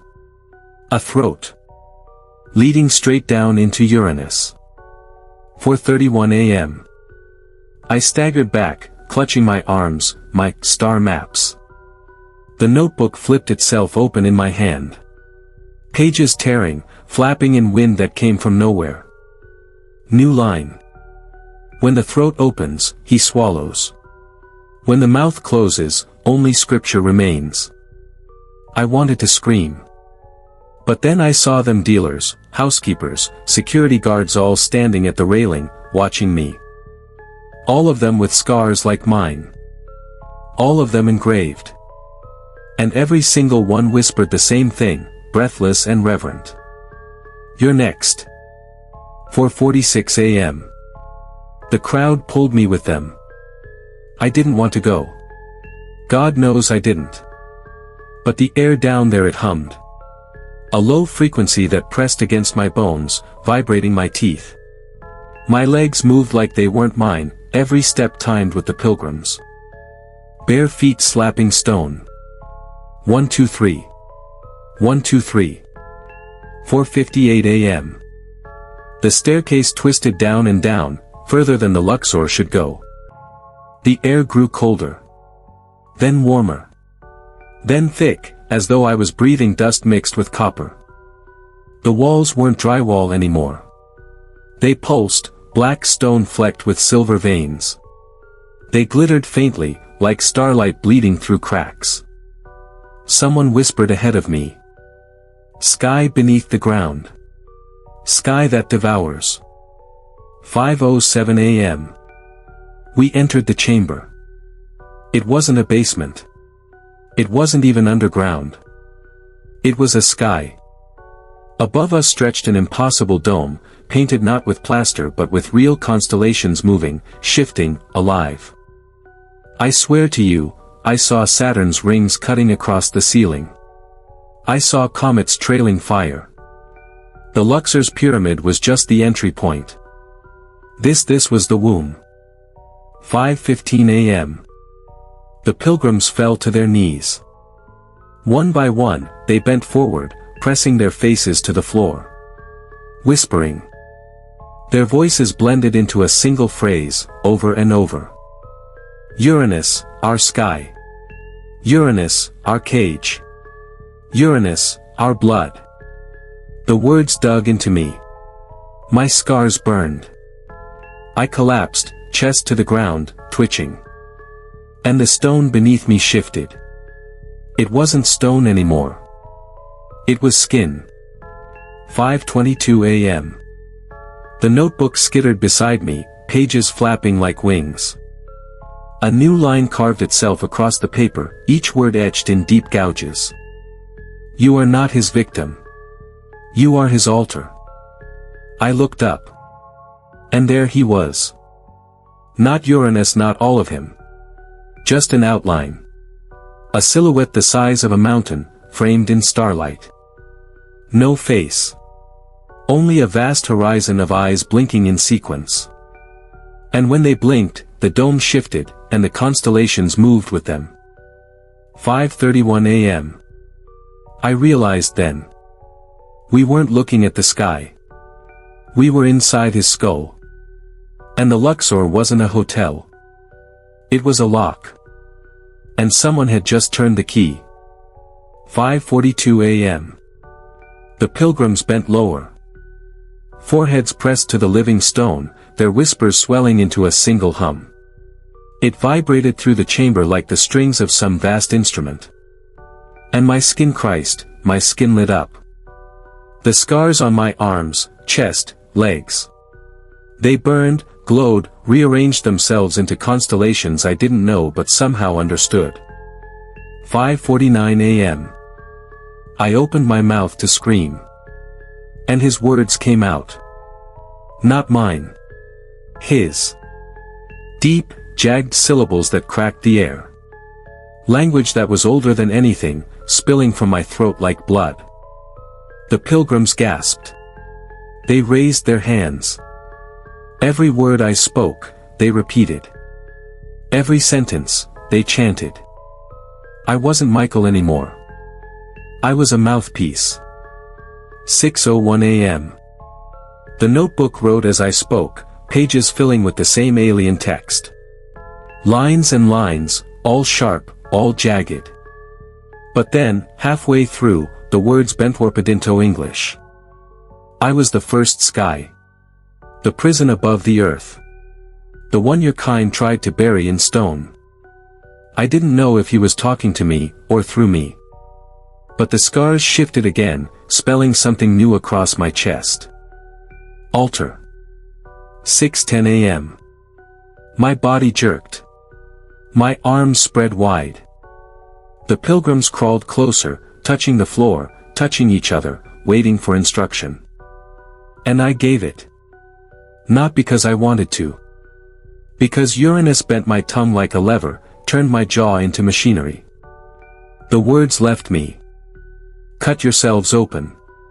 Add your stars to mine. 6:19 a.m. They obeyed. Every one of them. Men, women, kids slashing skin with broken glass, coins, bare nails. Blood poured across the chamber, glistening under the false constellations. Their scars lit, glowing, joining mine in some vast network. The dome pulsed. Eyes opened. And I felt it. Not possession. Worse. Integration. Piece by piece, I wasn't a man anymore. I was scripture. 6:27 a.m. The notebook trembled violently, flapping its pages until one line carved itself across in furious strokes. You can still stop it. Altar doesn't mean sacrifice. It means choice. 6:41 a.m. The blood was everywhere. Running between the cracks in the stone. Pooling around knees and elbows. Glowing faintly with the same sick starlight that burned in my scars. They were building him. With their bodies. With mine. And I felt the command rise in my throat again, a tide I couldn't hold back. More. Cut deeper. Feed the sky. 6:49 a.m. I bit my tongue until it tore. Copper taste flooded my mouth. I forced the words back down, shaking, choking, blood dripping onto my chest. The pilgrims froze. Their eyes wide, empty. Waiting. My scars blazed, branding pain across my body until I couldn't see straight. Uranus pushed. His will like gravity, pressing me flat to the floor. My arms spread again without my consent. The words clawed up my throat. Feed him. I screamed instead. No. 6:58 a.m. The chamber trembled. Constellations warped, stars collapsing into black holes and flaring again. The dome of eyes blinked out of rhythm, furious. And then came the voice not through me, but around me. It was in the floor, the walls, the air itself. You are mine. My altar does not refuse. The weight nearly crushed me. But the notebook slapped against my hand, pages turning themselves to one phrase scrawled in wild ink. Every altar chooses what is burned. 7:06 a.m. I staggered to my feet, dripping blood, half blind. The pilgrims whimpered, shifting uneasily, their knives poised over their own skin. I forced the words out, not his, but mine. Stop. Don't cut. Don't give him anything. My voice cracked, but it carried. And something impossible happened. One of them listened. A man in a dealer's vest, tears streaking his face, dropped his shard of glass. His scars dimmed. The dome above us shook again, furious. Eyes blinked faster, lightning racing through the constellations. 7:14 a.m. Uranus roared through me, splitting my head in half. You cannot command. You are only my mouth. But I tasted something then. Not power. Not freedom. Leverage. If I was his mouth, then silence was defiance. And silence, in a ritual, is deadly. 7:28 a.m. The pilgrims stared at me. Waiting. Not for Uranus. Not for the sky. For me. Their cuts dripped onto the floor, glowing red constellations spreading like veins. The chamber pulsed in rhythm with their blood. And my scars itched, burned, begged for release. The command pressed at my throat again. Bleed for him. I swallowed hard. And I said something else. Stand up. 7:34 a.m. They did. Like puppets cut from their strings, the pilgrims rose unsteadily to their feet. Their blank eyes widened, uncertain. The dome of eyes above us blinked furiously, stars flickering like faulty bulbs. The pressure slammed into me, nearly tearing my jaw out of its socket. You do not command them. You cannot. But I could. Because they weren't listening to Uranus anymore. They were listening to the altar. 7:42 a.m. I pushed it further. Closed the wounds. The chamber filled with gasps. Hands trembled. Shards of glass clattered to the floor.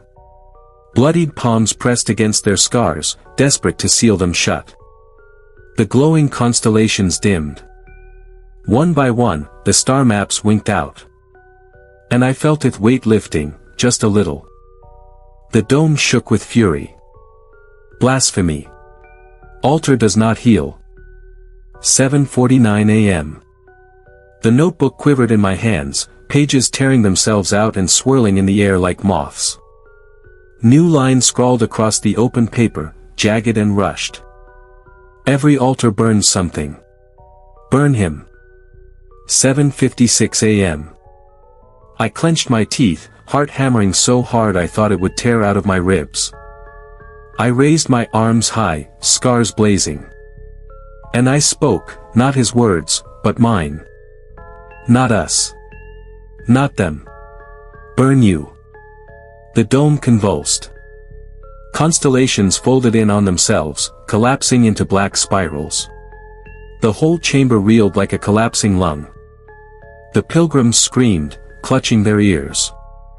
And Uranus roared through me, around me, inside me. A sound older than language, older than earth. 8:03 a.m. The notebook's last page tore free, slapping against my chest, soaking in my blood until the words sank into me like tattoos. One final command written in my skin. Finish it. Altar decides. 8:14 a.m. The chamber buckled. Stars spiraled, collapsing inward. Blood ran uphill, pulled toward the dome like it was falling into the sky. The pilgrims screamed, some clutching each other, others clawing their own faces raw. And me. My body tore open from the inside. Not with wounds. With light. Scars split wider, constellations stretching, burning, pulsing. Every nerve in me screamed. Uranus wasn't going to let go. He was going to wear me. 8:21 a.m. The voice slammed into my head, louder than thought. You are mine. I wrote you. I carved you. Your skin is my scripture. I staggered, clutching my arms, watching the glowing lines crawl up my neck, my face, my chest. He was inside me, rewriting me. I saw Flash's Vegas skyline shattering under a sky of living eyes. Casinos buckling into sand. Tourists flayed into starlight. This was his future. Through me. 8:30 a.m. The notebook burst into flames in my hand. Not burning away, burning inward. The fire leapt into my chest, into my throat, words searing into my blood. And then I heard it, not his voice. Mine. Small. Hoarse. Human. You don't get to write me. 8:38 a.m. The light in my scars pulsed. His constellations burned. But another shape emerged beneath them. Different lines. Different stars. Not the sky above. Not the lock beneath. Me. My own map.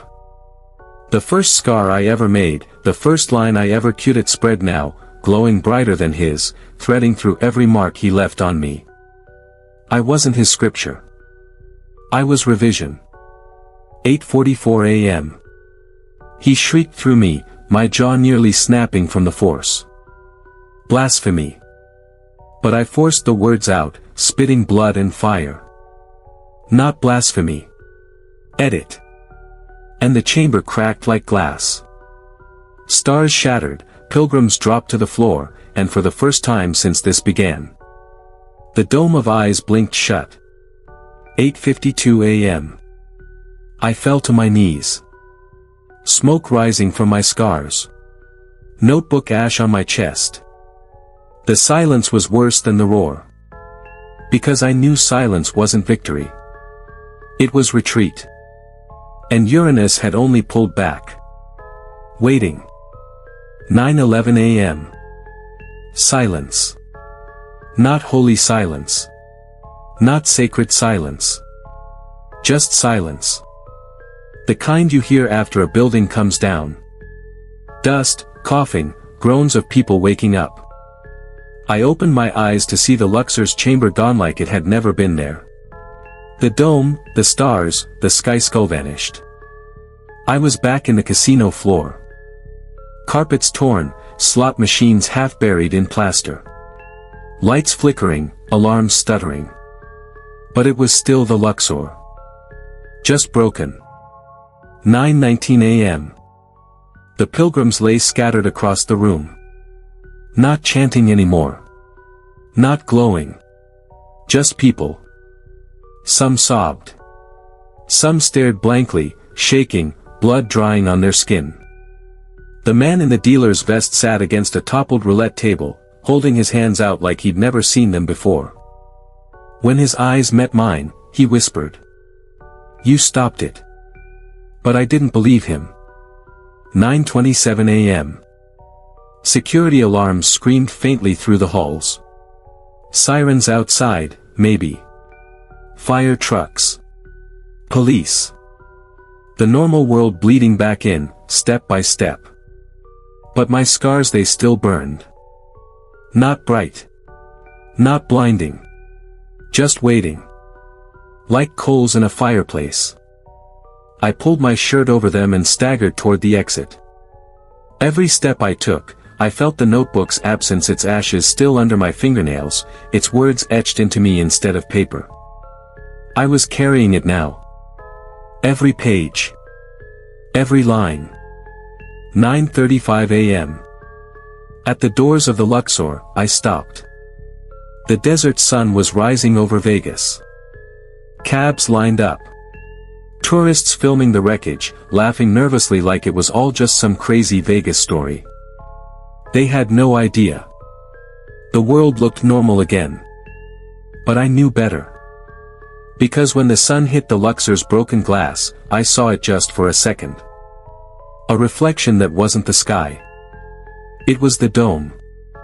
The eyes. Blinking once, slowly, before vanishing in the daylight. 9:42 a.m. He wasn't gone. He was waiting. And so was I. Because an altar doesn't vanish when the ritual ends. It waits for the next fire. 10:15 a.m. They let me walk. No cop stopped me. No security pulled me aside. No one even asked why my shirt was torn and blood was drying on my chest. Maybe I looked like everyone else staggering out of that pyramid. Or maybe they just couldn't see me anymore. 10:46 a.m. I got on the bus heading west. The driver didn't even glance up when I paid in crumpled bills. Just muttered, "Sit wherever."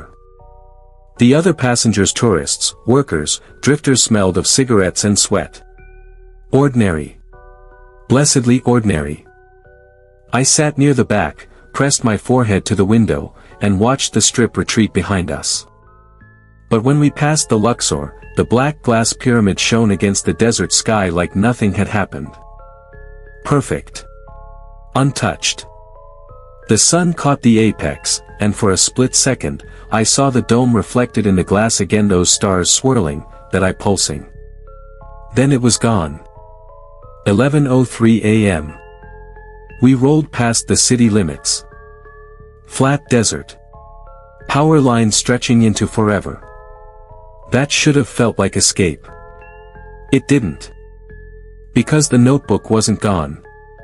The words still whispered in me. Not constant. Not screaming. Just there. Like rules. And when I closed my eyes, I saw the first one burned onto the inside of my skull. Do not sleep under open sky. I didn't know if that came from me, or from him. 11:27 a.m. A man too rose up, leaned back and asked the driver. "Hey, what time we hitting Barstow?" And my scars flared hot, so hot I nearly shouted. Barstow. The word hit me like a rule. A checkpoint. Something waiting. I gripped the seat in front of me, trying to breathe steady. When I glanced up, I caught the man's reflection in the bus window. But the reflection wasn't his face. It was stone. Cracked. Weather-worn. A fragment of statue. One of the old ones. 11:31 a.m. I'm writing this down here, now, before I lose the nerve. Leaving Vegas didn't end it. He's still with me. Still watching. Still testing. Every town, every mile marker, every Nemethiri, not places anymore. They're pieces on the altar. And I'm the one carrying it west.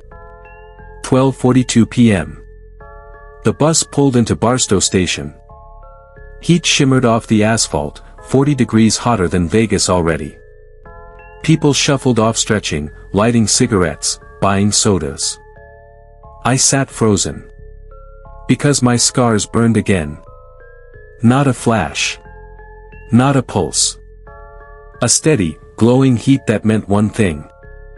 The rules had changed. 12:49 p.m. I stepped off the bus, and the sunlight hit me like knives.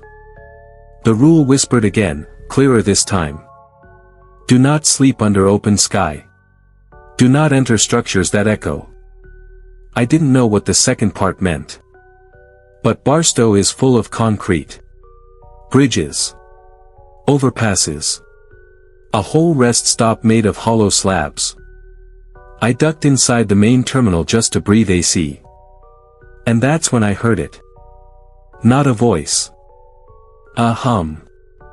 Like someone blowing across the mouth of a bottle, deep, resonant. It made the ceiling lights flicker.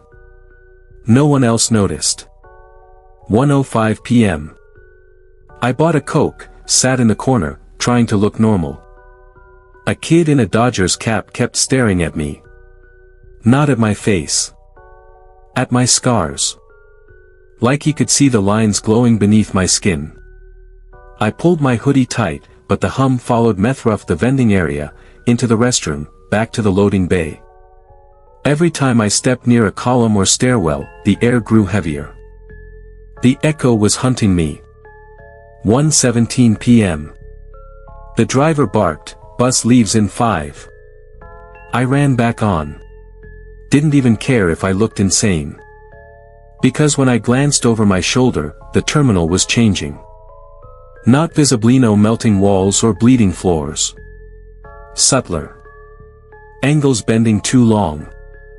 Shadows tilting the wrong way. Like the whole place wanted to become a chamber. An altar. 1:24 p.m. We rolled back on the highway. And for 20 blessed minutes, nothing happened. No whispers. No heat. Just desert and scrub brush. Then I made the mistake of looking down at my notebook. New words had appeared, scratched into the margins without ink or pen. Rule 3, do not follow reflections. They lead you where he waits. I don't remember writing it. But I believe it. 2:07 p.m. Desert rolling by. Sand, scrub, sky. Everyone on the bus looked half dead from heat and boredom. That should have been calming. It wasn't. Because every window was a reflection waiting to open. 2:14 p.m. I stared out the glass. I thought if I kept my eyes on the horizon, I'd be safe. But then the woman across the aisle gasped, dropped her phone. Her screen spiderwebbed. Not from a crack. From something pressing back against the glass. Like a face. It was gone before anyone else saw. She muttered, "Must have been the heat," and shoved her phone in her purse. But I knew better. Rule 3. Do not follow reflections. 2:26 p.m. I caught it again. In the corner of the window, near the edge of the desert. Not my face. Not the driver's. Stone lips. Broken eyes. A mouth moving, but no sound. I covered the window with my hoodie sleeve and pressed my head down. Didn't matter. The reflection slid to the next pane. Waiting. 2:33 p.m. The driver muttered something under his breath. I couldn't hear, but his reflection was clearer than his real face. The glass showed him with no mouth, no eyes. Just smooth stone. He whispered without speaking. Come forward. Just one step. Sit up front.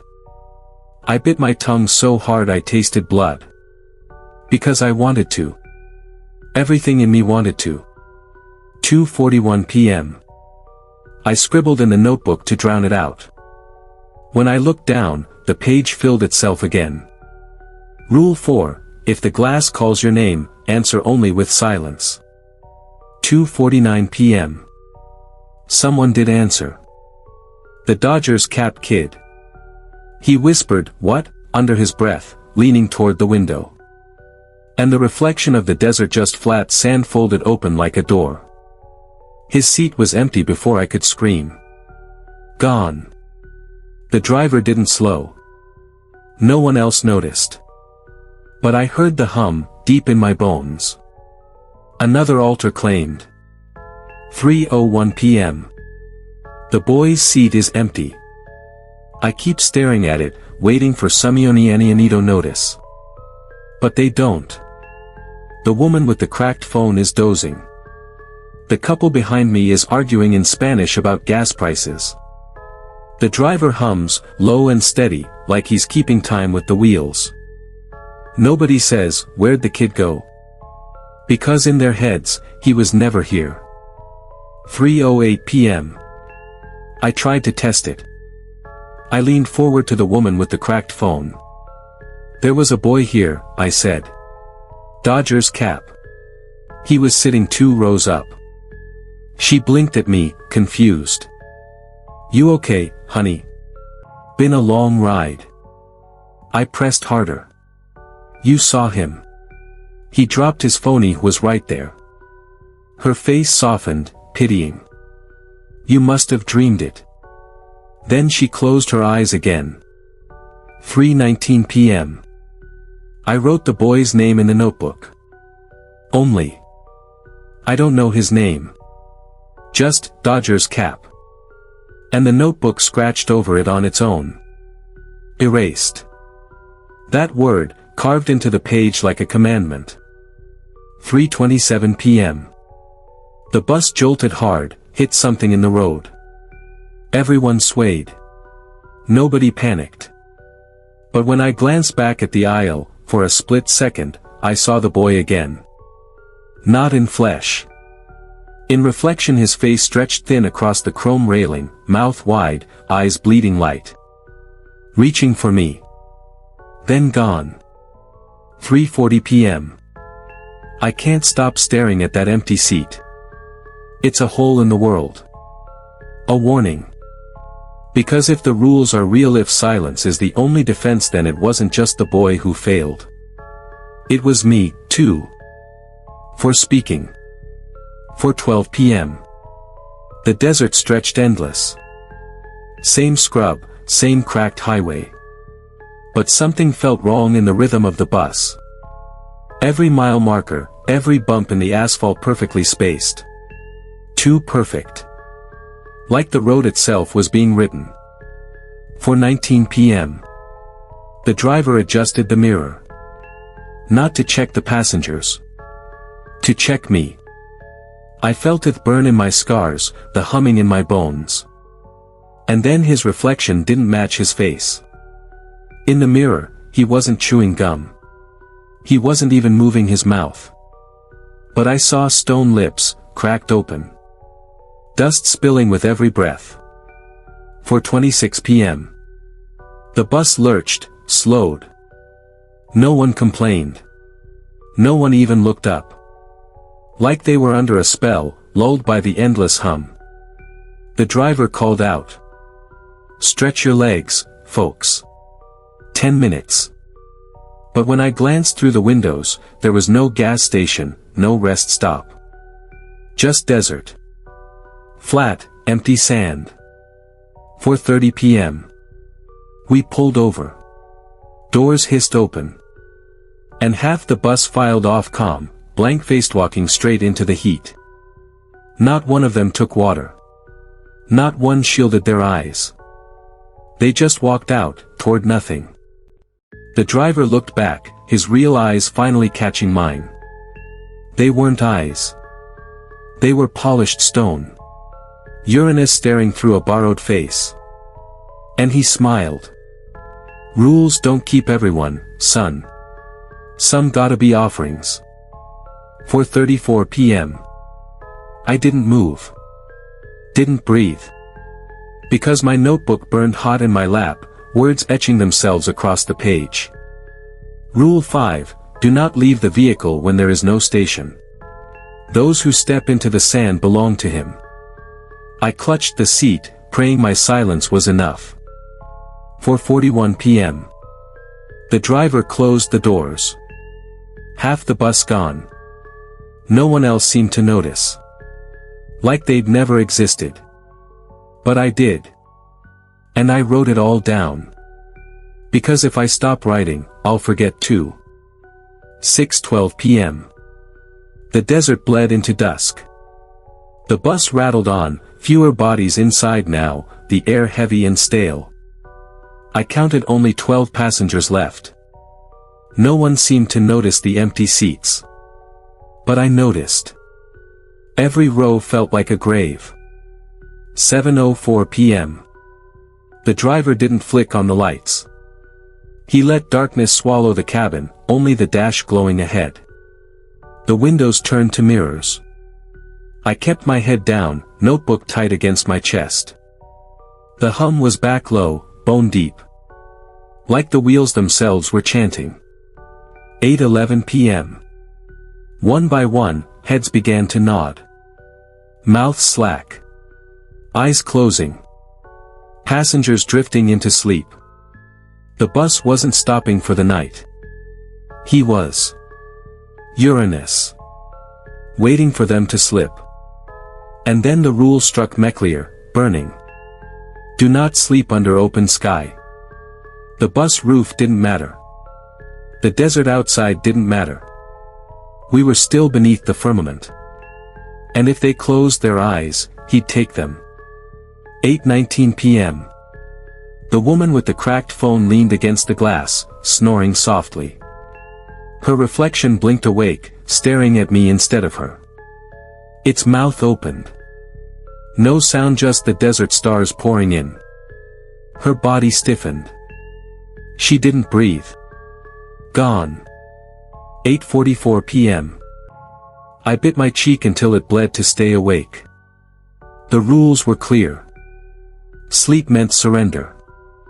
I whispered to myself, not loud, never loud, just enough to keep my mind tethered. I will not sleep. I will not sleep. I will not sleep. The notebook scratched again, sealing it. Rule 6, when the stars are visible, wakefulness is survival. Sleep is offering. 9:02 p.m. The bus rattled over a rise, and through the front glass I saw the desert stretch endless, black sky heavy with stars. The driver hummed louder. Almost a lullaby. And I realized he wasn't driving us west anymore. The road had bent. We were heading straight into the night. Straight into him. 10:11 p.m. The hum never stops. Low, steady, like the bus is alive. Like the tires sing for him. Every bump, every turn, every rattle of glass is a lullaby meant to drag me under. 10:44 p.m. My eyelids burn. They feel heavier than my body. Like sandbags, pulling down, pulling open the door in my skull where he waits. I slap my cheek, dig nails into my thigh. Stay awake. Stay awake. Stay awake. 11:09 p.m. A man 2 rows up tilts his head back, snores once, just once, and then silence. His chest doesn't rise. His reflection in the window doesn't match. It leans forward, hands pressed against the glass, staring straight at me. I don't blink. Not once. Because I know if I blink too long, I'll wake up on the wrong side. 11:23 p.m. The notebook stirs again. Scratches across the page like claws.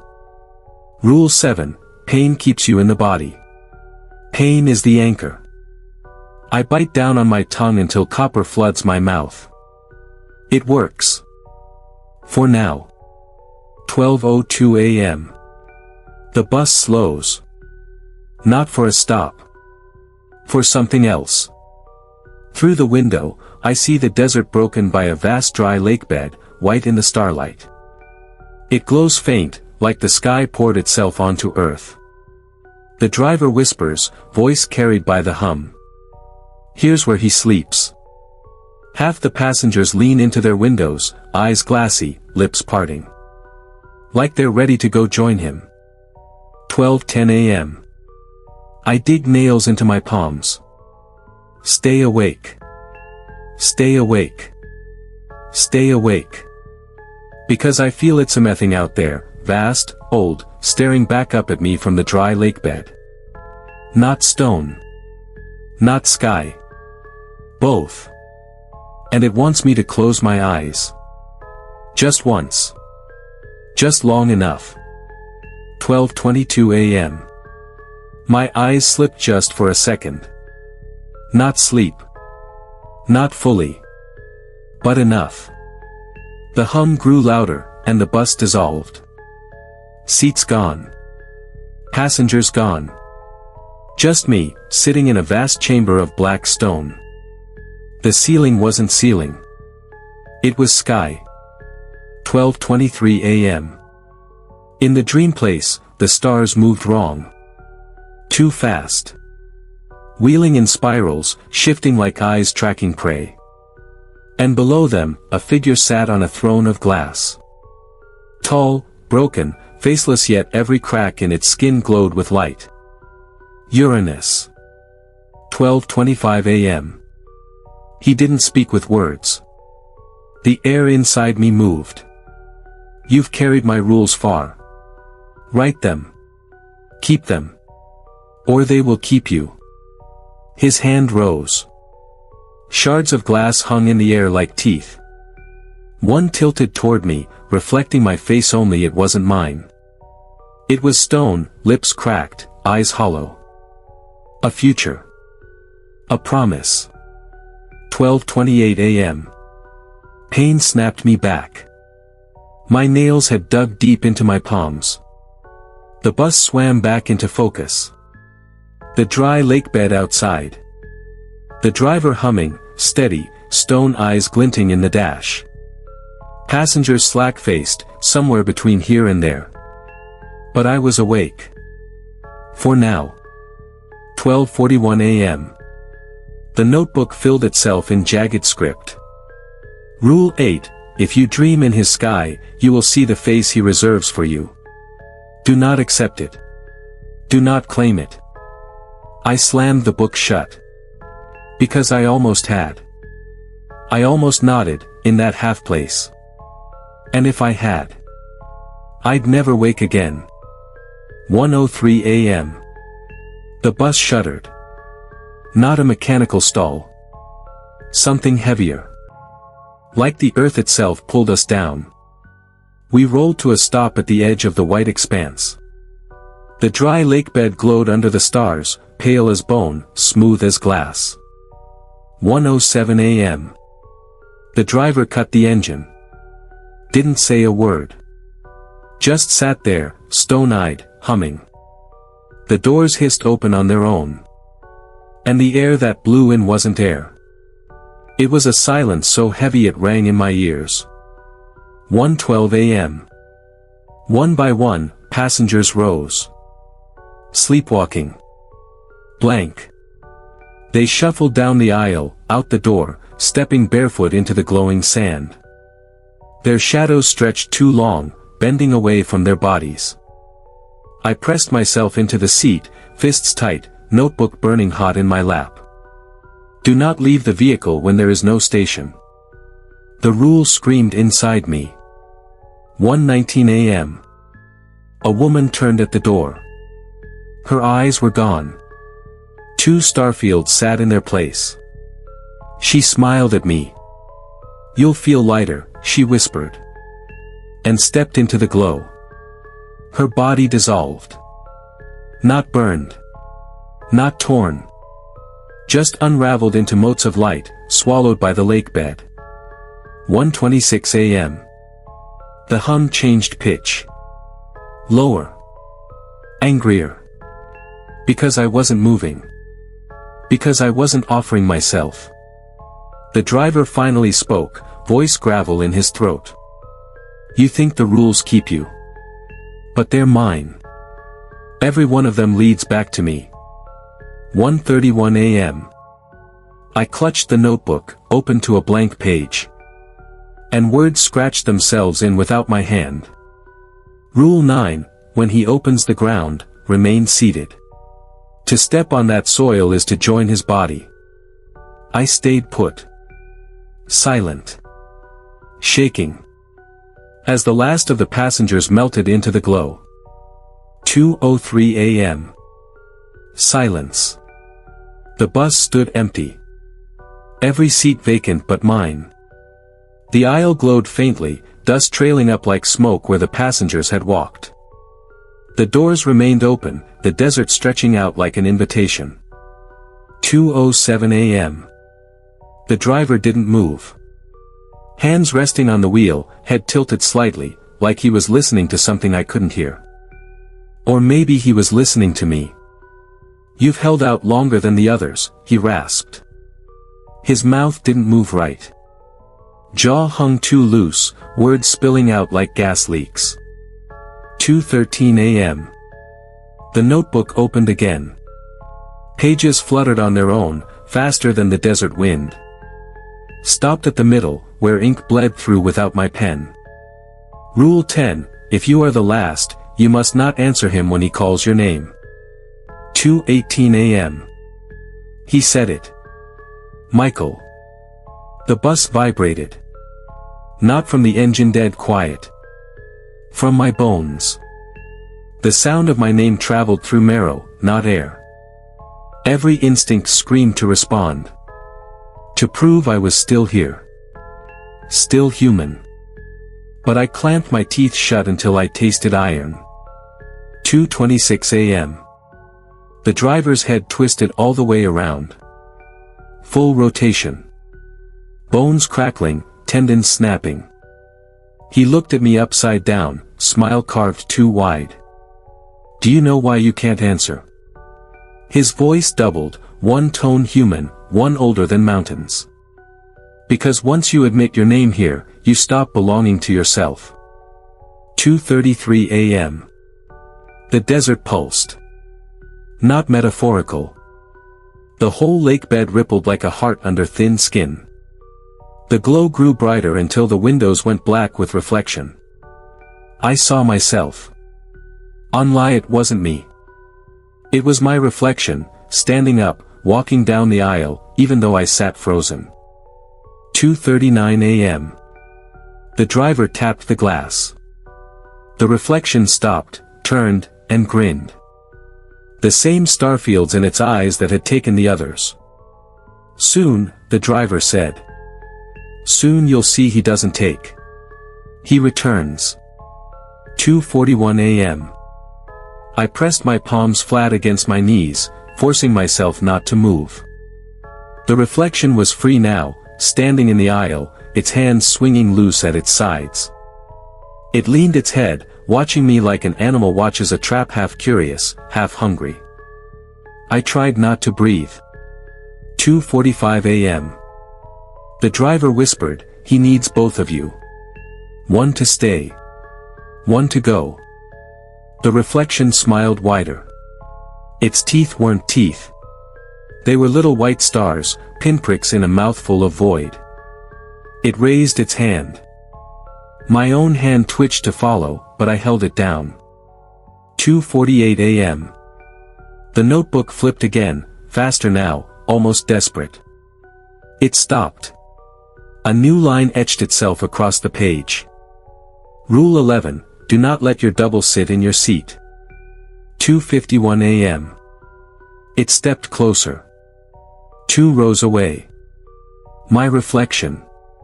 My same face, but sharper. Hungrier. The driver didn't move. Just kept grinning, upside down head still twisted back at me. Do you want to rest, Michael? Do you want to let him take over? Just a little nap. 2:55 a.m. The reflection spoke for the first time. Not out loud. Inside. In the hollow part of my skull where thoughts go before their words. You're tired. You're so tired. Let me ride. Just sit back. Close your eyes. It's still you, just lighter. 3 a.m. I remembered the rule from the first night, never close your eyes longer than a blink while the bus is moving. I realized it wasn't about falling asleep. It was about this. Closing your eyes gives him space to sit. 3:04 a.m. The reflection knelt in the aisle now, right in front of me. Its eyes weren't mine anymore. They swirled like gas giants, Uranus blue and endless. I bit down on my tongue hard enough to bleed, copper flooding my mouth. I'm still me, I whispered, shaking. The reflection cocked its head. Not for long. 3:09 a.m. The notebook shook in my lap. Another line scratched itself in, frantic, crooked. Hidden addendum to Rule 11, if your double touches you, swap is permanent. The reflection reached. Its hand hovered an inch from my chest. And the driver said, calm as a priest before communion. Decide. Stay, or go. The bus won't carry both. 3:10 a.m. The reflection's hand hovered a breath from my chest. The air between us bent, like heat over asphalt. Every nerve screamed to recoil, but I stayed frozen. Because moving felt like an invitation. And I didn't know if flinching counted as consent. 3:12 a.m. It whispered again inside my skull. You've carried the weight long enough. Let me. I'll smile at your boss. I'll kiss your daughter. I'll pay your bills. You'll be free. The images came: Shark-Me kid's birthday I missed, the bills piled on the kitchen counter, the sleep debt that dug deeper every week. The reflection wasn't lying. It knew everything. 3:14 a.m. The notebook snapped shut on its own. The driver chuckled, slow and dry, like sand pouring from a jar. You already made your choice when you boarded. Don't you remember? I gripped the notebook tighter, though I couldn't remember anything like that. Boarded what? Boarded when? 3:17 a.m. The reflection leaned closer, its voice turning to my own. My exact tone, my exact breath patterns. Michael. This is the last favor anyone will ever offer you. Don't waste it. 3:19 a.m. It moved. Fast. Its hand lunged for my chest. I swung first. Notebook across the aisle, hard enough to split my knuckles. The reflection staggered, not from force, but like the notebook burned it. Pages flew open in midair, glowing faint blue. 3:21 a.m. The words weren't rules this time. They were stars. Little constellations etched across the paper. I saw shapes: the bull, the water-bearer, the hunter. And in the middle, one name, scratched deeper than the rest. Omicron Rho Alpha Nu. Uranus. 3:24 a.m. The reflection screamed without sound. The whole bus shook. Glass rattled, floor quaked. The desert outside was gone, replaced by a sky so full of stars it hurt to look. No horizon. No earth. Just sky beneath the wheels, sky above the roof. We were driving through him. 3:27 a.m. The driver straightened his head, bones snapping back in place. He looked younger suddenly. Sharper. Now you see. This isn't a bus. It's the vessel. The spine across his body. The reflection staggered back, twitching, hand burning where I hit it with the notebook. The driver smiled. You've been carrying his book the whole time. That means he chose you, Michael. Not the others. The reflection shrieked and lunged again. And this time I knew if it touched me, I'd be gone. 3:28 a.m. The reflection lunged. I twisted sideways in the seat, felt its fingers graze the air an inch from my shirt. Cold burned my skin without touch. If it got closer, just a brush, me body wouldn't be mine anymore. 3:30 a.m. The bus roared forward, faster than any engine should allow. The windows showed only stars, streaking past like knives. I thought of the rules: don't sleep, don't answer, don't let the double sit. Every one of them circled this moment. This fight. 3:32 a.m. The reflection climbed onto my seat, straddling me, trying to press me down. It smelled like ozone and damp stone, like a thunderstorm in a cave. I shoved the notebook between us. It hissed and recoiled as if burned. Blue fire crawled up the margins of the pages. 3:34 a.m. The driver laughed. Not cruel, almost proud. You're learning, boy. You're learning what the rules are. They aren't commands. They're bindings. Chosen words to keep him from taking all at once. 3:36 a.m. The reflection clutched its chest like it was the one hit. It fell back into the aisle, twitching, face flickering, mine, then not mine, then a skull full of stars. The notebook opened again. New words bled through. Rule 12, if you survive the reflection, you must claim the seat. Do not leave the vessel until dawn. 3:40 a.m. The reflection screamed, low and guttural. The aisle swallowed it whole. 1 second it writhed, the next it dropped through the floor, falling into endless sky. Gone. 3:42 a.m. I was alone. No passengers. No reflection. Just me, the driver, the stars, and the notebook. The bus thundered on through the night with no road beneath us. The driver spoke again, voice low. "You're almost through the first passage. Dawn seals it. But if you leave the seat before then he gets you. Not the double. Not the dream. You." 3:45 a.m. I clutched the notebook to my chest. The seat vibrated with each beat of the engine, or maybe his heart. Somewhere out in the dark sky, I heard it. A pulse. A laugh older than time. And I knew I had to last until morning. 3:46 a.m. The driver turned back to the wheel. Didn't speak again. Didn't need to. The bus carried itself. And me stuck in this cursed seat. 3:52 a.m. The stars outside pulsed. At first like a rhythm, a drumbeat. Then a voice. Not words, but tones so low they worked straight into my ribs. A sound that made me want to kneel. To obey. To give. 3:57 a.m. The notebook slid open on my lap. This time, the ink didn't form rules. It formed images. Hands carving stone. Blood poured over an altar. Eyes gouged out and thrown into the sky. The birth of light, and chains stretching from mountain peaks. I realized what I was seeing. Uranus's fall. And his reach from beneath. 4:03 a.m.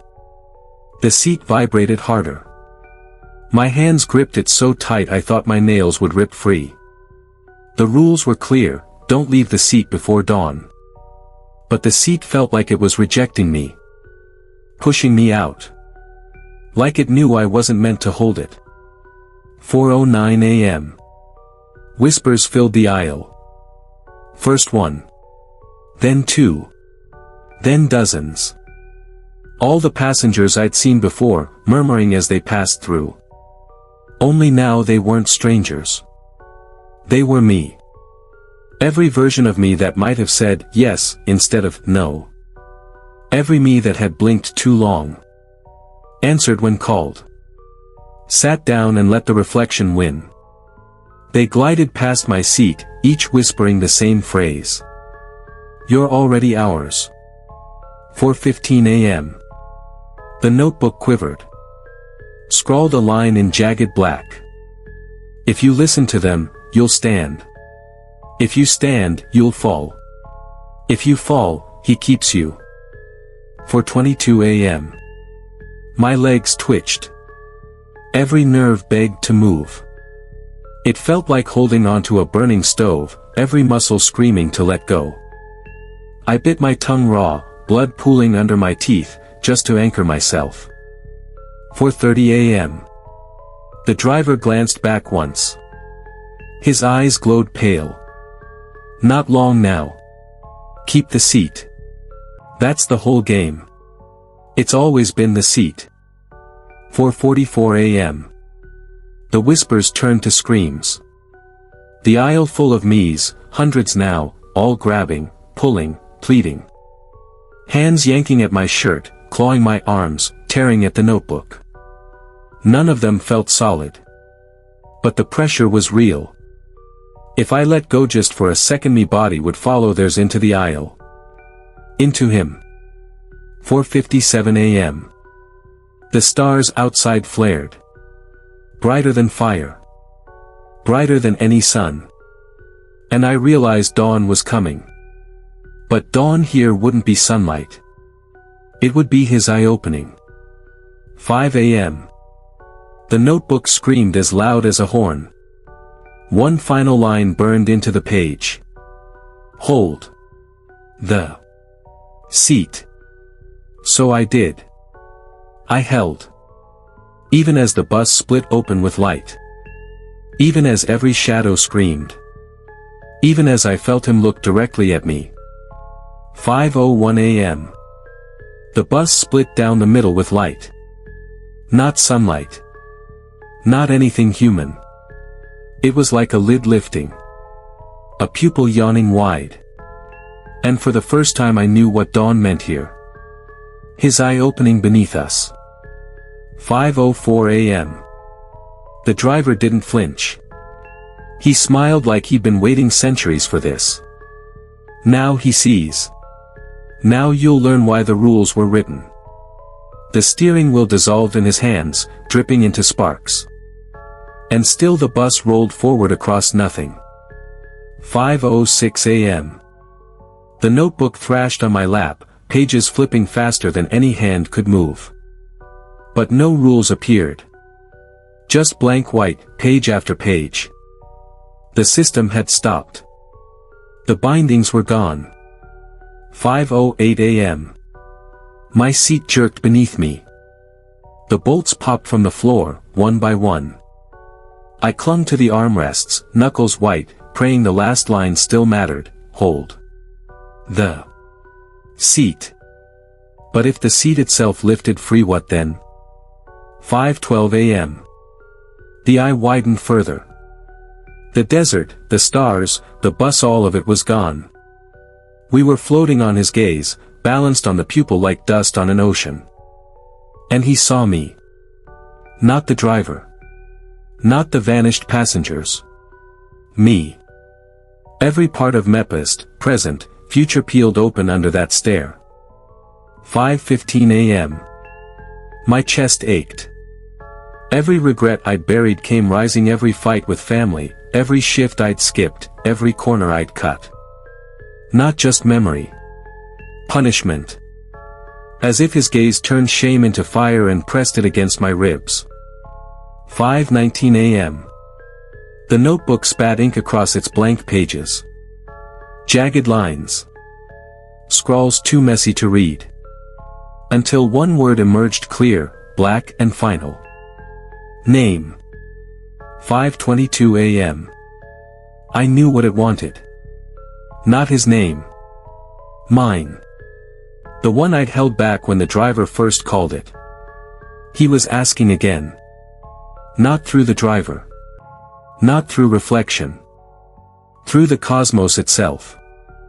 The temptation came strong, heavy as gravity. Just speak. Just surrender. Just stop fighting. 5:25 a.m.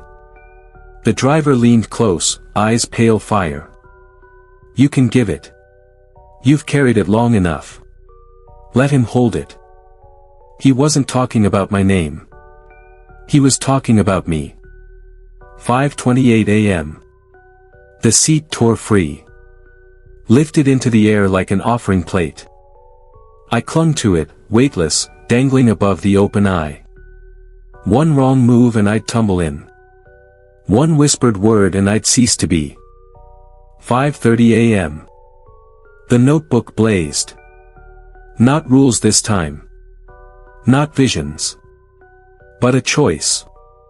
One side of the page scrawled. Speak and belong. The other side. Silent and endure. And the dawn widened, waiting. 5:31 a.m. The eye pulsed like a living sun. My name burned at the back of my throat, begging to crawl out. But I clenched my jaw so tight my teeth groaned. No sound. No surrender. 5:34 a.m. The driver circled my floating seat like a priest at an altar. Strong, aren't you? But silence isn't free. Every second you hold it, something else is speaking your name in your place. He pointed down. Into the pupil. I saw them, countless mouths, black and endless, all chanting, Michael, in perfect unison. My name echoing, multiplied, mangled. I almost answered just to correct them. 5:37 a.m. The notebook vibrated in my lap. Pages tearing loose, one after another, flying into the eye. Each page carried a rule. Each rule burned up on contact, erased forever. The bindings were unraveling. 5:41 a.m. The eye quaked. A shape rose from its center, massive and slow, like a mountain being born. Arms. Chains dragging behind them. The oldest prisoner. Uranus was rising. 5:45 a.m. The driver fell to his knees, arms spread wide. See him. See the father of the sky. The rules kept him sleeping. You broke the cycle by holding. He wakes because of you. The weight of it hit me. Survival wasn't victory. Survival was the key. And I had just turned it. 5:49 a.m. The chains rattled, links the size of cities. They cracked as he pulled, each shutter splitting the black space wider. If he stood fully, there'd be no earth, no sky, no bus. Just him. 5:53 a.m. The seat shook in my grip. It wanted to tilt. Throw me forward into the eye. Make me part of the chant. But I held. Even as my muscles tore. Even as silence became the loudest scream inside my skull. 5:57 a.m. The notebook spat one last message before crumbling to ash in my hands. Rule 0, the rules were never to save you. They were to save him. 6 a.m. The first edge of dawn bled into the horizon. Real dawn. Earth's dawn. The eye squinted against it. The chains pulled tight again. And with a howl that split stars, Uranus sank back into himself. The bus jolted. My seat slammed back into the floor. The windows filled with desert. Empty desert. The clock above the windshield blinked, 6 a.m. I was still alive. But the rules were gone. And he was awake. 6:01 a.m. The doors hissed open. Cool desert air spilled in, sharp and dry. I stumbled out, feet hitting hard-packed dirt. For a second, I almost believed it was over. The bus sat idling behind me, dust curling around its wheels. Just a bus. Just a road. Just a sunrise. 6:04 a.m. The driver leaned out the window, face expressionless. Remember what you saw. The others never made it this far. That makes you his witness. He tapped the side of the bus twice. The doors sealed. The engine roared. And then it was gone. Not drove away, gone. Vanished. No tracks in the dirt. 6:08 a.m. I turned in a slow circle. No signs. No highway. Just desert. But in the distance, a glint metal.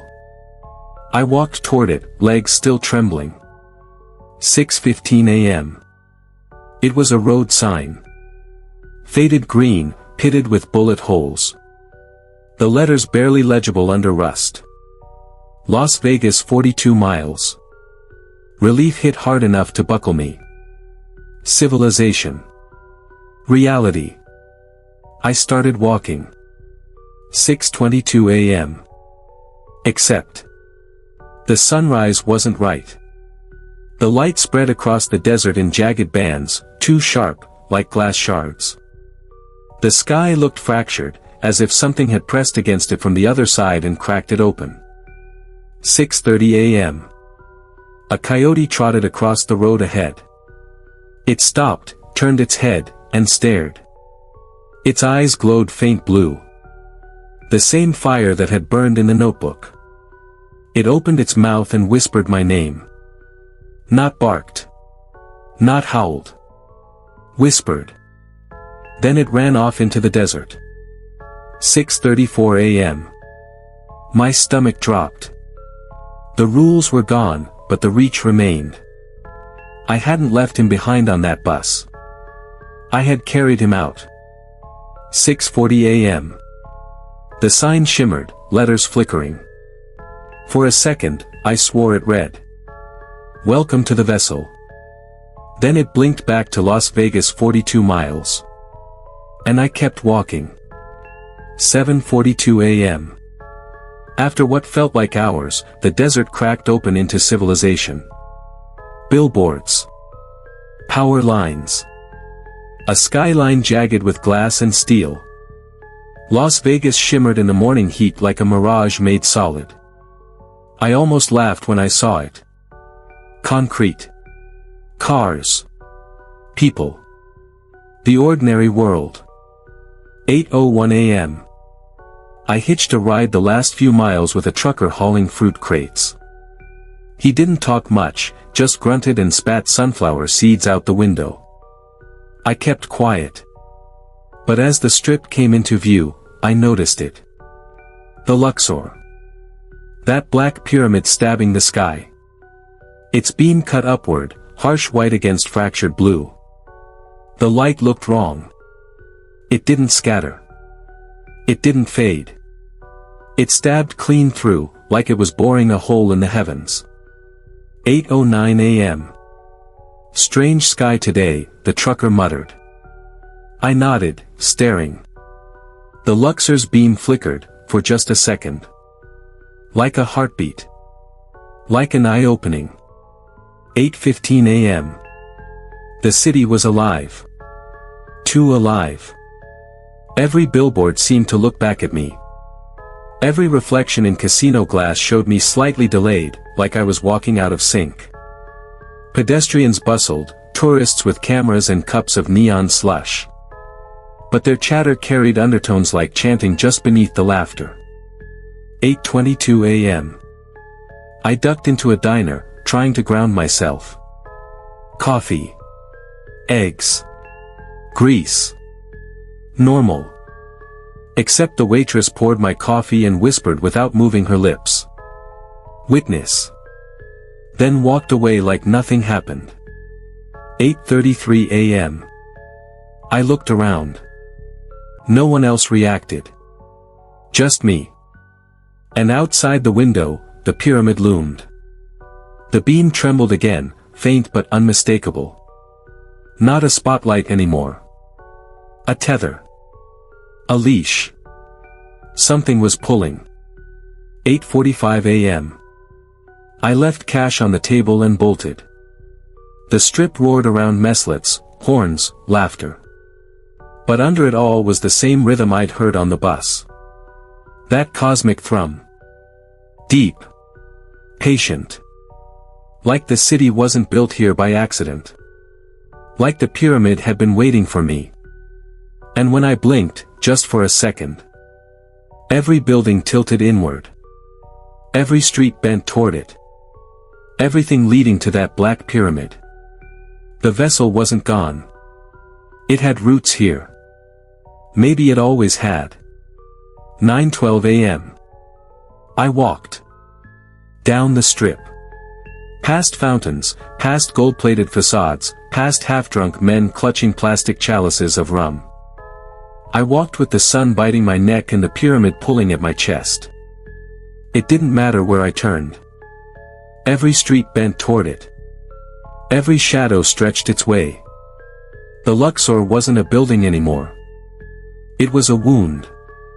9:48 a.m. The closer I got, the quieter the noise became. Tourists passed by me without eye contact, as if I'd gone invisible. Cars slowed at intersections, engines coughing. Even the desert breeze stilled. At the base of the Luxor, the silence became total. Just me, the beam, and the black glass. 9:59 a.m. I expected guards. Cameras.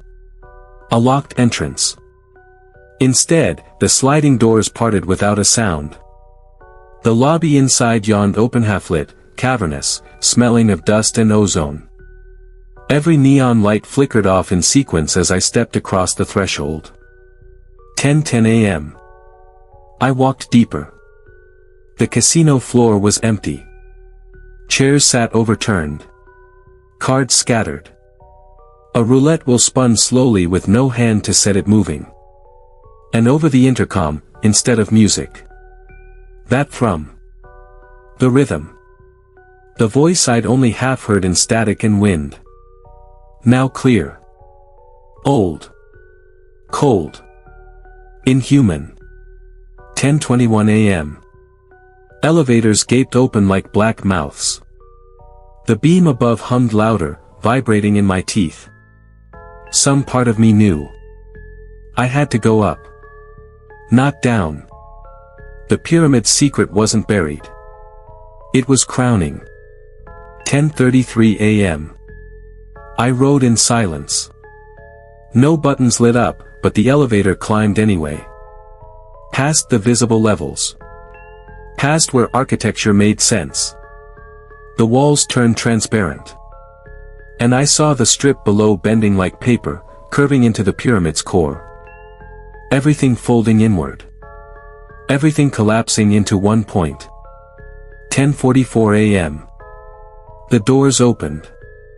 Not into a hallway. Not into a room. Into the void. A cavern that wasn't supposed to fit inside geometry. The Luxor's beam wasn't light.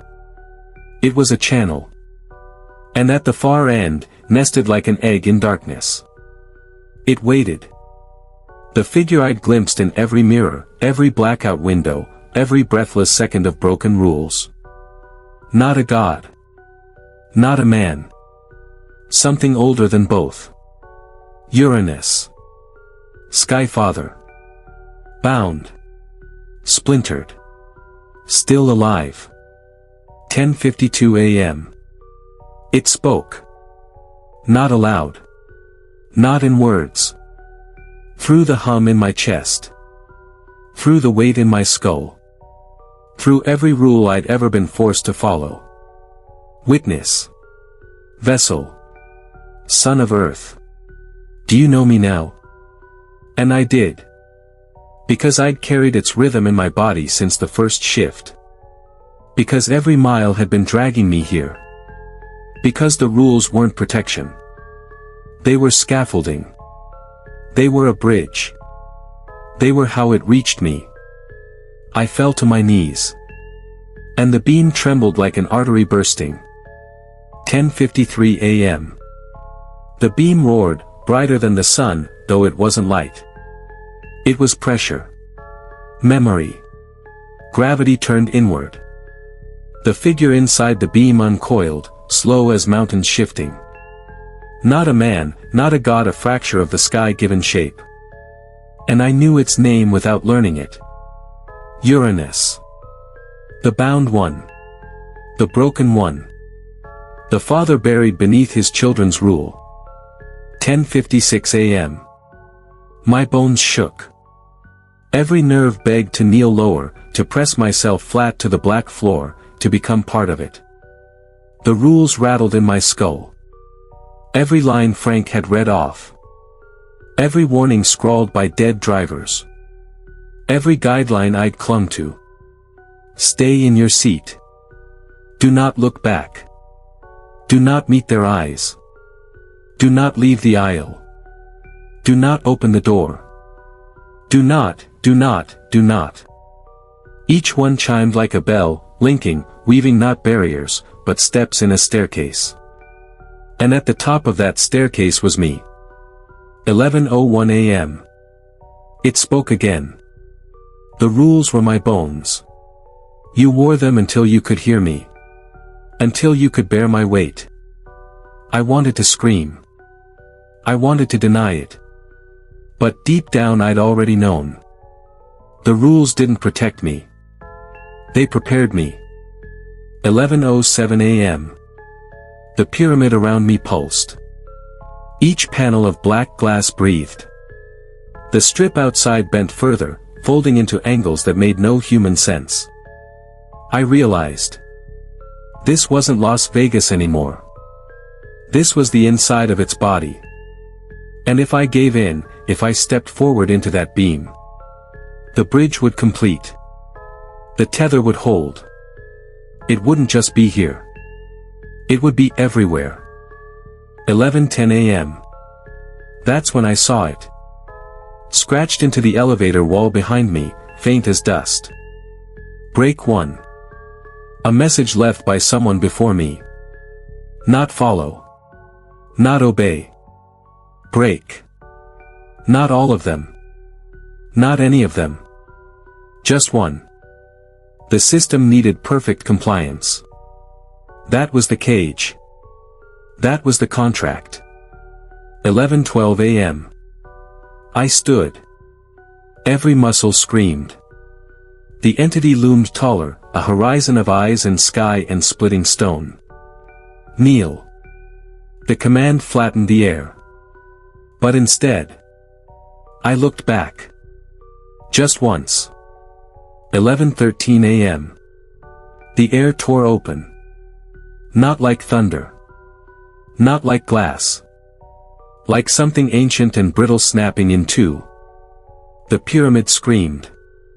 The beam shattered into fragments, light bleeding upward into the real sky.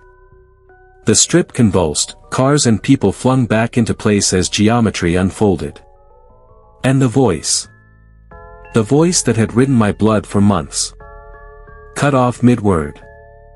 11:19 a.m. When I opened my eyes, I was lying outside. Tourists bustled past. Traffic honked. Heat shimmered off asphalt. The Luxor sat behind me, quiet. It's been gone. To anyone else, it was just a hotel. 11:41 a.m. I don't know if it's dead. I don't think something like that dies. But I broke the bridge. I proved the rules weren't chains for Methy, were chains for it. And a single broken link was enough to split them. 11:59 a.m. I don't work there anymore. I don't take night buses. I don't walk alone near the Luxor. But sometimes, when I close my eyes, I hear it again. A low hum. Patient. Endless. Waiting for the next desperate fool to follow the rules too well.